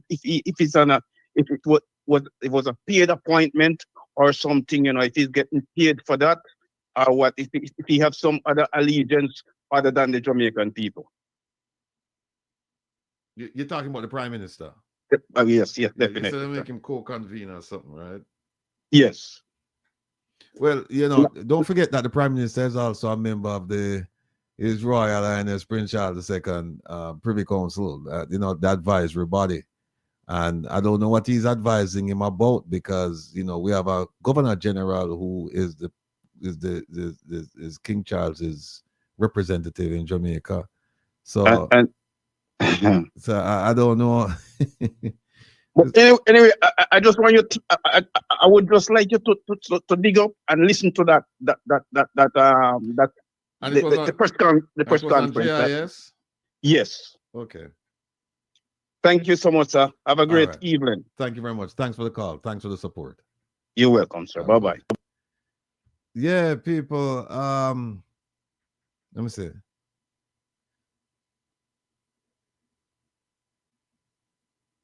Yeah.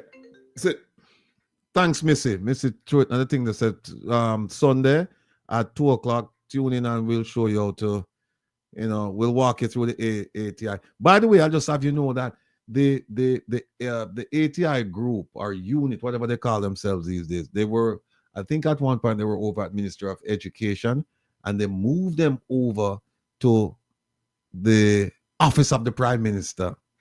So the Prime Minister, I mean, if he wanted to, he could have said everything where everybody asked about the government. And now they've been moved back to the Ministry of Education. But they have an outreach program. And the purpose of that program, as it says, outreach, it's to teach all of us about ATIs. Hold on one second, please. Caller, good night. Welcome to Come Reason with Rattigan. Where are you calling from? Hello? Good evening. Yes, sir. Hello. Yes. I'm calling in regards to the school bus. Yes, sir. Go ahead, please. Yeah, a lot of the school bus. I live over here in Maryland, and a lot of them school bus. They be giving away them for free. Just last week, my brother got a school bus for free. One of them 2010 Bluebirds. Free of charge. I can take a copy of it and a copy of the title where they give him for free. They used to pay people to take them. So when they sell out, they say they paying a lot of money for them whole school bus. They're just ripping off the system. Listen, I'll call you, because I live in Maryland. I'm on one of them school buses, and I tell you, people, I didn't pay much attention to these big old yellow school buses, until recently. Now, every time I see one, we just focus on it. I'm gonna start focus on the size and the make and all of these things. And I know that in Maryland, the school buses are inspected 3 times, right? I know that. So if your brother got one for free, then I want one for free, because I want to demonstrate to the people of Jamaica that we never have to pay for them school buses except to ship them back, ship them to Jamaica.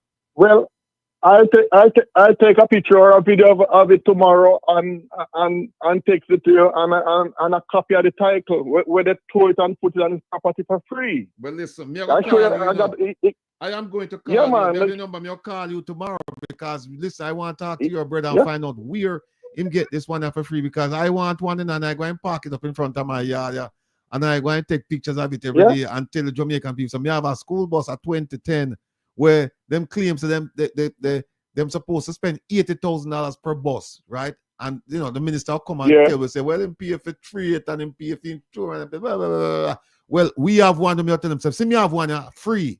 Free. Listen. And them pay for tour it and come put on them property because they want to take off the tag. Listen, me I'll get one and me would drive it go to Miami and put it on the thing and send it down there for free. Right? I'm want to get a whole heap of we want people in the diaspora now, we want to trump up on the money now, so we can get all them free buses, and all we have to do is pay for ship it go to Jamaica. And we want the same, you see how them get exemption for pre-inspection. We want the same exemption where Mr. Vaz got. We want the same exemption. And the same exemption we them get from certain duties and tax and tariffs. We want to get them there too. And we want to donate them to certain schools. That is what we as a diaspora, that's what we're supposed to do. Come up with a fund side, come up with some funding and say, all right, we have some free buses, we could send them down there, and at the same time, we could petition the government. If they say, all right, only buy the fuel, On the buy the fuel. Since them not care about the environment no more, them not worry about the electric bus. Them bring the big old dirty bus them down there. Then fine. We could bring the dirty bus them. Yeah. But you know which one more want the small one them, you know. I don't want the big old one we can't turn the corner in Jamaica. I want the small one them what them used to like special needs picking. The one what he got is one of them square front Bluebird. Me know the square front Bluebird. Me expert on them the bus then now, you know. Yeah, man. All right. Yeah. All right. But hey, look. So, go ahead. Sorry. So whenever you want, I'll get the pictures tomorrow, and you can call me, and we'll go through it and tell you where I'm get it, and take a copy of the title and show you the title, so it's free of cost. Listen, I am going to call you tomorrow. Come rain or shine, I'm going to call you tomorrow because I want to find out where we can get some of them free bus there, because then I'm going to start a funding thing so that we can get the buses done. Because we are going to show the Jamaican people, you know. We're going to show the Jamaican people say we can get the bus them for free, and we're going to show the people how much it costs to move them from mid-Atlantic states to get down to Florida. In fact, we never not forgot that far. We can just put it on the ship of Baltimore. We not forgot that far. Yeah, it's a little bit expensive to come out of the port of Baltimore, but you can because my brother, he got a CDL license. He can drive it right. He can drive it right into Miami. Me will drive one of them with him. He will drive one of them. If we get two, me and him drive it, two of them go straight down to Miami or Port Canaveral. And then we just put them on the thing and make them go down and make the Jamaican people them can get some free bus. And then guess what? We not charge nobody $100 a day. We not charge the student them $100 a day. We're not doing that. No. If it's possible, if like a community need one, you donate it to the school where them can move the kids. Balma G, you know, get ready, you know, because we not get phone the bus, and if we get a free bus from this gentleman, you know, I don't know, so we are sending the bus coming out. And we have enough people from Waterhouse who can just trump up their money and pay for maintenance and buy the thing. And if that not, we can tell the government, say, at the very least, we can't do this because we don't have to spend $80,000. I don't have to spend no 1 year plan or 3 year plan. You're a godsend, you know, brethren. You're a godsend. You're a left-hand drive. Them have left-hand drive down there to miss here. We are talking about. And our one are just running at the neighborhood, you know. Our one are running at the neighborhood. You know, we are going to run from Towile and Cockburn Pen and Compound and Firehouse and Jews and that. In that area there, we are going to service 8 schools in that one little area there. And we just pick them up at them yard and drop them off to them for walk and dip on the street and expose to none of the foolishness to, you know, kids exposed to these days. But Nerin, you're right. This gentleman that we are talking on the phone is a godsend because he's going to make we apply even more pressure now and say, we want about the money. Sir, I'm going to call you tomorrow, you know, because I do a program sat up on the bus them again, you know. And if we can get for me free bus before Saturday, me good to go. But even if me get it after, me still good to go because the story, I going to continue the story of legs. Yeah, man, because the bus is just in Baltimore County, in Maryland, you're not far. Watch out. Ivan, no, hold on there. Look here. Ivan said 2 people in my neighborhood got school each for free. I guess a school bus free in my county. I live in my neighborhood. So the bus them give away for free now. We come say at $80,000 we are spent per bus. Then you used to pay for you to take them. My goodness gracious. People, you know what going do. They might give away the buses them for free in America. 2010, the same buses were 2010 Bluebird, the same buses where we buy. They might give them away for free. 2010 Bluebird. I got one, and I got the title for it. I got the title, and it's in the yard. I'll show it to you. My brother, take the picture, take 1,000,000 pictures, and send them. Come give me. I'm gonna call you tomorrow, you know, because this is a different story, I know. Of course, it's a different story, but yep. My brother, God bless you and keep you and make him shine the light on your face. All right. So you what? Expect me for call you. Expect me for. May I have your number? Expect me for calling in the morning. You hear, sir? When's a good time for calling? All right, we'll be in touch. Come on, call you when you're free of time and you can talk to me now. When's a good time for calling? I can talk anywhere between. I got a run in the morning. I got couple hour drive, but anytime after 11:30 is fine with me. Anytime after 11:30. Yeah, All that's some things are run in the morning, but anytime after 11:30. Well, me I tell you one thing. This is one call me I make tomorrow after 11:30. So take care of yourself and your family. Big up your brother for me and tell him say, boy, be there on the list forget my boss too. All right? All right, not a problem. Thank you, sir. Take care of yourself. Be well. All right now. All Bye-bye. right. People don't hear them. On the hear. Ivan, send me the picture of them, Ivan.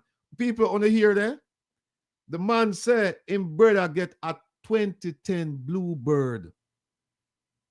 Free.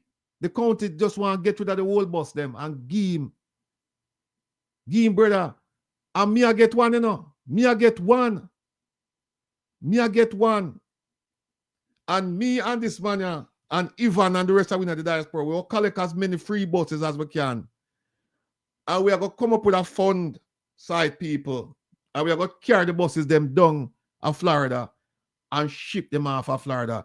And we are going to apply to the various ministries and agencies and departments in the Jamaican government to get the same concessions like where Minister Vaz get for the bus them where him buy, where we are get for free. We are going to pay for that. We are going to apply for that.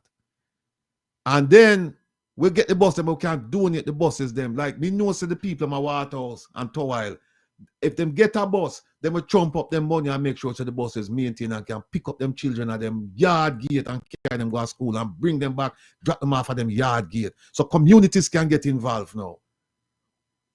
Why is it that we couldn't get all of them? Minister Vaz couldn't just say, we take the free bus them and take the money there, take the money where them spend and build out the schools and buy books like Miss P said, buy all of the things necessary, the resources so that picnic can learn, and then take the free bus them and pick them up and drop them off. Why? Yeah, regular girl, it's this week with Brooklyn. Yeah. Avenue H and New York Avenue. Coming down the tens and thousands and dozens and hundreds. We're not just come in. We have a whole heap of things to talk about. Whole heap of things we have to talk about. My goodness gracious. This gentleman, I tell you. 1 second. I hope it's another caller. This is a car about bus too, you know. Caller, good night. Welcome to Come Reasons, Rattigan. Ratty. Tell me, sir, the bus you talk to me about now, please. Yes. I'm going to send pictures and get some more information from my neighbor and let you know. Free bus too? Yep. My goodness gracious. Hey, Ivan, no candidates. Ivan, you what? Me I call you tomorrow too, you know, Ivan. Ivan, one of the best time for call you, Ivan. Anytime. Ivan, you what?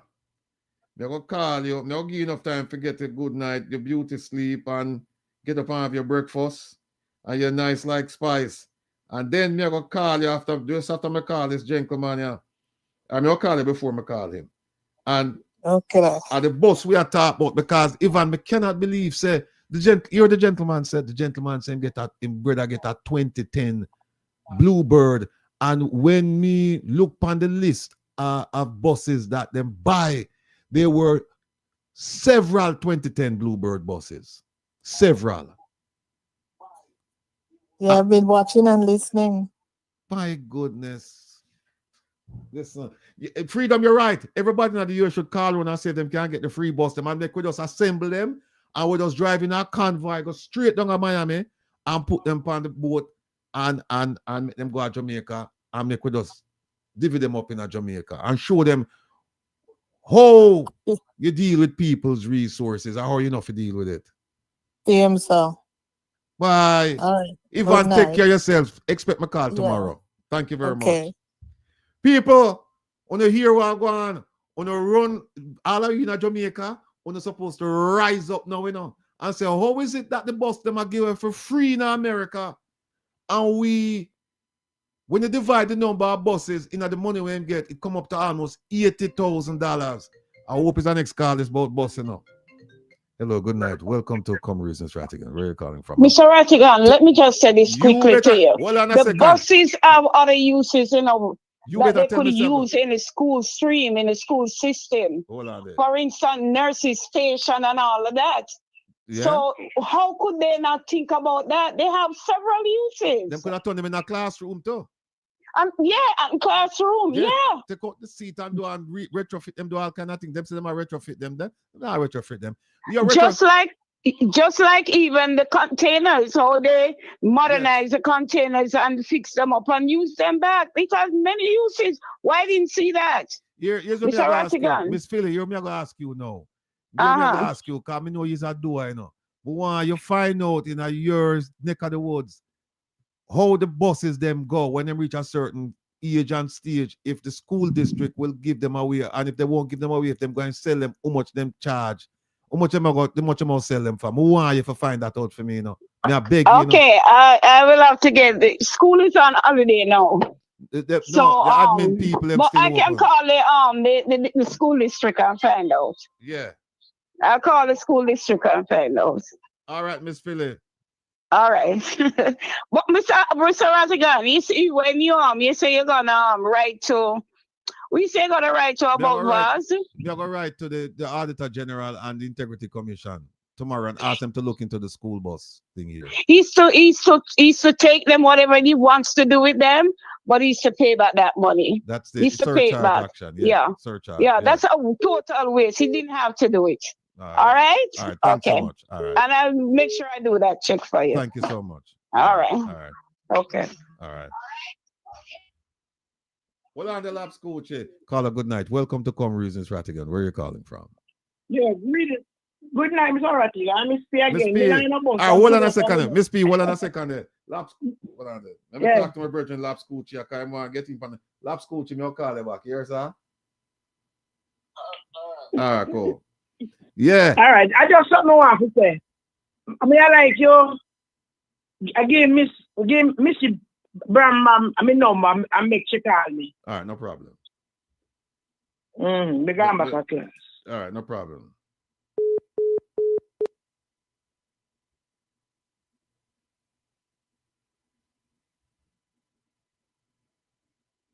People, I want everyone to hear what just happened.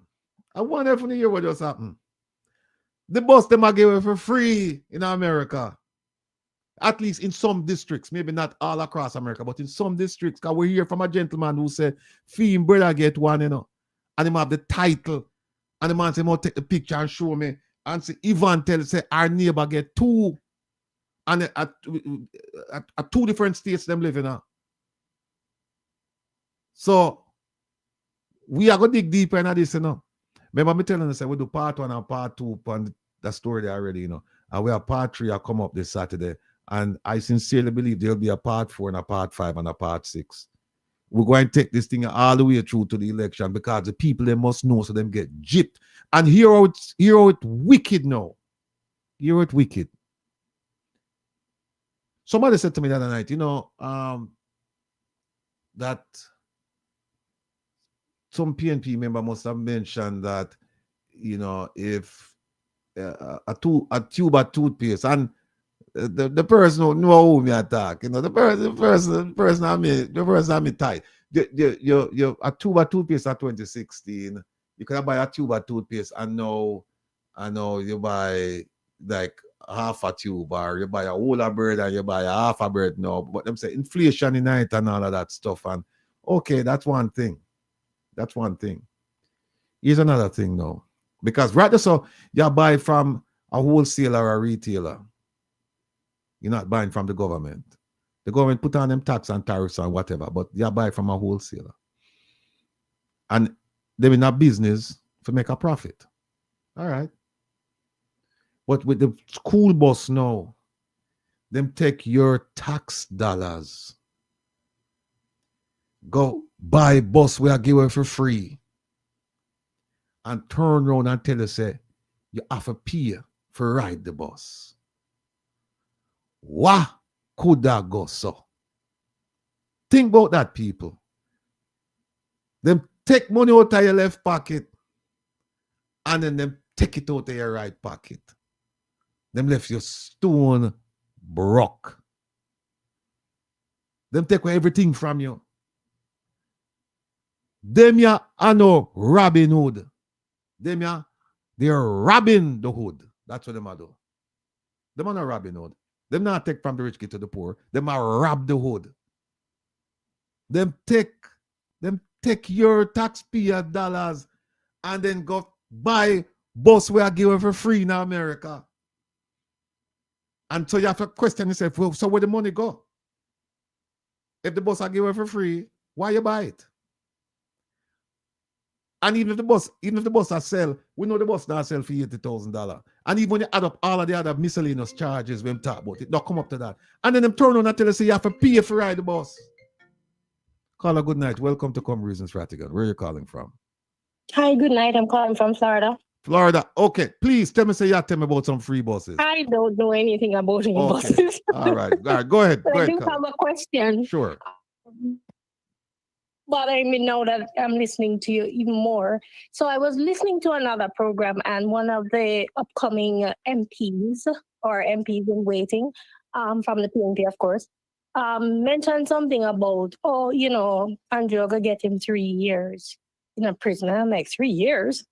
Oh, yes, for rob so much money and get 3 years. So I'm asking you from a legal perspective, how much years do you think he will get? Well, it depends on what them charge him with. So what is the highest or the most serious charge do you imagine it could be? Let me just say, it depends on where he's charged, because if he's charged in America, it would depend on the state, or if it's a federal case, then you have the minimum mandatory sentencing, or if it's Jamaica, or if them charge him in Canada, or the UK, or the EU, we don't know yet. But the one thing we do know is that we believe that there's a substantial case to be made against the Prime Minister. We believe that. And if that case is made and he's found guilty, then we say he should get the maximum penalty. And yeah, he should get 3 years for each citizen. What the hell? Which would serve as an object lesson to the rest of them, that you don't ever dare do the things that this Prime Minister is accused of and found guilty of, that you don't ever dare do it. That is what we need to do. You need to make an example all the time. But again, it remains to be seen what paperwork is filed, where it's filed, and the penalty structure under that jurisdiction. All of these things we have to. So for right now, I think people are in unison saying that this Prime Minister has committed. He has committed. It is a belief that he's committed some unlawful act, and that he should face the penalty. But that remains to be seen. It remains to be seen. But I understand your frustration, though, that if he's found guilty, it can't be 3 years. Yeah. And I'm not gonna hang my on America or Canada or England. I'm just thinking Jamaica. We cannot give him 3 years. Oh, you know what? And you know what? Andrea just explained it to me. She said it's not what the person who made the statement. What he meant wasn't 3 years in prison, meaning he's gonna spend the third term in prison. Ah, yeah. That sounds better. The whole easy, Okay. Yeah. So not like the literal 5 years or four, I don't remember which one it is, 4 or 5 years in prison, but just like the third term won't be in government, it will be in prison.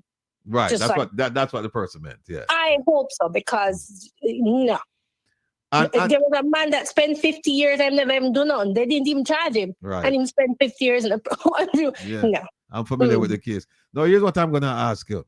I'm gonna ask you to, as a Jamaican living in, as a Jamaican in the diaspora, I'm gonna ask you to help us with this movement here. And I can mention to you the One Jamaica Legal Defense Foundation. That's one. But the other thing is, I'd like you to, in your spare time, over the next few days or next week or so, just make some inquiries about school buses in your neck of the woods. And then just let us know if it's free, and if it's not free, if they auction them off, or if them just first come, first serve, and what's the average price of a school bus and the size and all of that stuff, if you don't mind.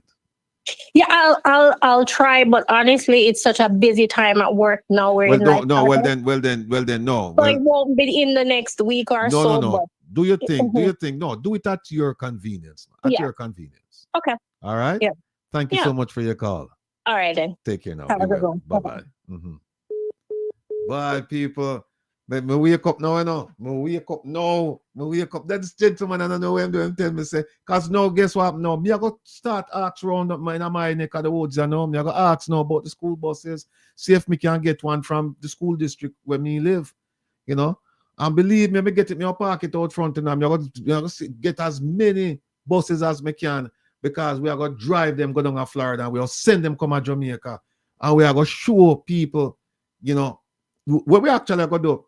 By the time all of this done, the election might be over.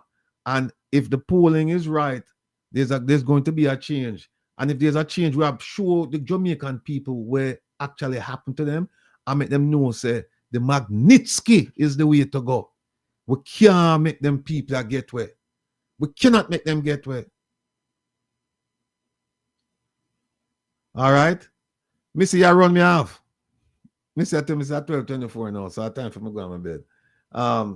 No, but people, this is as Mr. Jeffrey Tavares says, this is breaking news that buses where the Jamaican government buy, they might give them away in America. Unique race them out check. Yes, people, no check and make me know. Check and make me know. Missy, big up yourself. Have a good night's rest. Because we need about the place. Oh, Mark, Jam. No, Mark, you what? The bus, them coming out. We don't have to use them for. Remember where Miss Phyllis said, you don't have to just use them for transportation. You can use them for school. You can use them for nurses station. You can retrofit them and use them for a whole bunch of things. Call a good night. Welcome to Comrades, Ms. Rattigan. Oh, good morning. Sorry. Where are you calling from? Mr. Rattigan, how are you? Doing well. Thank you. You? Okay. I am very well, thanks. I'm just here watching and listening. It's not about the bus, and I won't keep you. Okay. If you recall, a few years ago, maybe a year and a half ago, we have this gentleman who called in and he spoke on the cockpit area. I am concerned because I've never heard anything about it. If you know, might you know if the government might have saved any kind of money towards those people? Because it's nothing going, it's something coming. After ingesting those type of digging that they were digging on those earth, because I'm quite sure they're going to be affected in the future with cancer or some type of, you know what I'm saying? You're talking about mining. Right, okay. Right. Mm-hmm. So what about respiratory system? You know, it's not going to happen overnight. It's just like the 9/11 here. Mm-hmm. Remember, those guys down there never get sick. They started getting ill within 4 or 5. Up to now, you have people getting sick. If you know the answer, do you believe the government might have tried to set money aside for medical reasons? You know, you know what? That's an interesting point you raise. It's a very, very interesting point, because we have struggled with this before. Even go down to St. Elizabeth and you go up to St. Anne and other places where they mine. Manchester, where they mine and they don't care about the population. And we do know that the people in certain areas, they have certain peculiar medical issues that you don't find elsewhere. And I don't think a real study, a real in-depth study has been done to show the correlation between mining and the poor health in certain areas. We suspect that that's the case. And, you know, I say that in an ignorant fashion because I really should check it out to see if an in-depth study has been done. I don't think one has been done. And I'm glad you called, because I write it down. I'm going to have to check to see that. Somebody in the live mentioned on the chat, say Dr. John. Now I remember the gentleman. Yeah. You recall that gentleman? Yeah, I do. Jamaican? Yeah, because he was talking about the pool, the red mud pool right next to the Charlemont School. Yeah. Mm-hmm. Exactly. And they're saying it was 5 parishes. I forgot the names. But which parish were they directly digging in? I'm not sure. I'll find out. Poor health. Okay. And some of those buses could do well for nurses to work from them with those people. You know that, right? Yeah. That's what Miss Philly was made mention of that. Yes, some of those buses really would work down there if they don't have a good hospital. Maybe some of those people, Yeah, and they could have a room. They could have a room in our roving hospital where they move from community to community. Provide basic healthcare services. And you know what? That would certainly help with some of them. That would only stop some of the hemorrhaging of money going into the Ministry of Health. Because now we really would have people going out there, and we could actually assess what they're doing, as opposed to we have cost overruns and we don't know what the hell's going on, and people. There we go. Yeah, I'm glad you called. OT said Manchester. Okay, very well. Okay, very well. All right, I won't. Hello. Right, I won't keep you any longer. Okay. All right. Thank you so much and for the call. Our buddy called back, but you know what? He's pretty smart. Maybe he smelled the rat, because I know you don't need help, but you do have backup contingency plan if they try anything stupid with you. Hey, there you go. You have a good night, sir. Take care of yourself. Be well. Okay, bye-bye. Bye-bye. Yes, my people. Somebody that called, I don't know whoever just called a while ago, call back, please, because I'm wide awake right now. I don't know if you're going here for sleep now after me hear this story about the buses, that you can get it for free. I don't know. And unlike Miss Philly, and like the lady who just called, the young lady who just called, said that some of these buses you can retrofit them and you can do anything you want to do with them. You can turn them into classrooms. You can turn them into mobile medical stations. You can turn them in food trucks. You can turn them into anything. Food trucks where you drive, where you come out and you serve lunch. So you don't have to put all kitchen and all them stuff in some of the schools. You just have the lunch truck come up and just start serve. Because some of them big will make really, really nice food trucks. So this is boy, oh boy. Jamaica people, we have it hard, but we are going to survive. We are resilient people. We are going through a little fears right now, but things are going to work out. It's 12:29 now, so we are going to lock off now. OT, give me some music. People, let me tell you something. It's been fun. It's been a blast. It's been educational. It's been everything but boring and ignorant. We learn. I've learned so many things tonight. Actually in morning time now. So I just want to thank Ali for stopping by.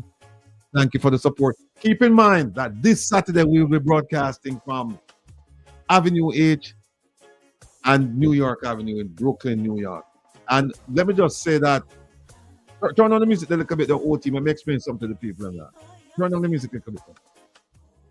All right. Now, let me just say something that I must say. I am not endorsing what's going on at recent medical and aesthetics. So I don't want you to come here thinking that, well, Rattigan is encouraging you and is telling you that you must take the product, you must take the services. No, I'm going there to broadcast. Whatever you decide, whatever services you decide to acquire from Risan, that's between you and Risan. I'm in New York. I'm there for the grand opening. And we're going to broadcast. We're going to do our regular scheduled program. We're going to focus on beach access, and we're going to focus on the school bus, rural school bus program. Time permitting, we will also look at the DPP position. Who's going to fill that position and what's going on over there? So again, let me make it abundantly clear. We're not endorsing Risan Medical and Aesthetics and the products that they're offering. We're not doing that. We're there to witness the grand opening, and we're there to talk about what we want to talk about. So I'm looking forward to seeing all of you there, right? We want to fill up the place. We want to come in and we're going to have a nice time. Some food are there and things like that. So I'm looking forward to just meeting all of you, mingling with all of you, because we don't get to chat. It's kind of impersonal, with the camera here and and distance between us. And even when we did the protest, it's outside and a lot of people, and but now it's going to be different. Now I can actually take some time away from the camera, and then sit down and just chat to you about life in general. you know, what's going on in your life and see if there's anything I can do to make your life better. And not just your life in America, but your life back home. You have family and you have friends back home and they're suffering, and let's see if we can somehow come up with a plan so that we can help the people of Jamaica. So I just wanted to make that. When is that? It's this Saturday, Hyacinth. Oh, there it is. Hyacinth. If you look on the screen, you see it's this Saturday and it starts at 12 noon. And it's also a chance for us to network and establish some friendships, because a lot of you talk to each other on the in the chat, but you don't know each other. You've never met each other, so you know you can actually put a name to a face. So it's a chance for us to meet and greet. And who knows, maybe you find out so a lot of you are related. So, you know, once you start talking, you know where the conversation might go. Yes, Merle, big up yourself, Merle. Mr. Brown, big up yourself. All of the people, Real Black Woman, everybody in the chat, big up on yourself. It's been a blast. No wake up. Me can't go on my bed now. Me I go up now and me I go try figure out an ATI or try start up some things with the thing when me have to write to the Auditor General and to the Integrity Commission regarding this bus program here. And believe me, people, we just a start. Like Admiral Bailey said, them think me did done. I come. Until we meet this Saturday. Take care of yourself. Bless up.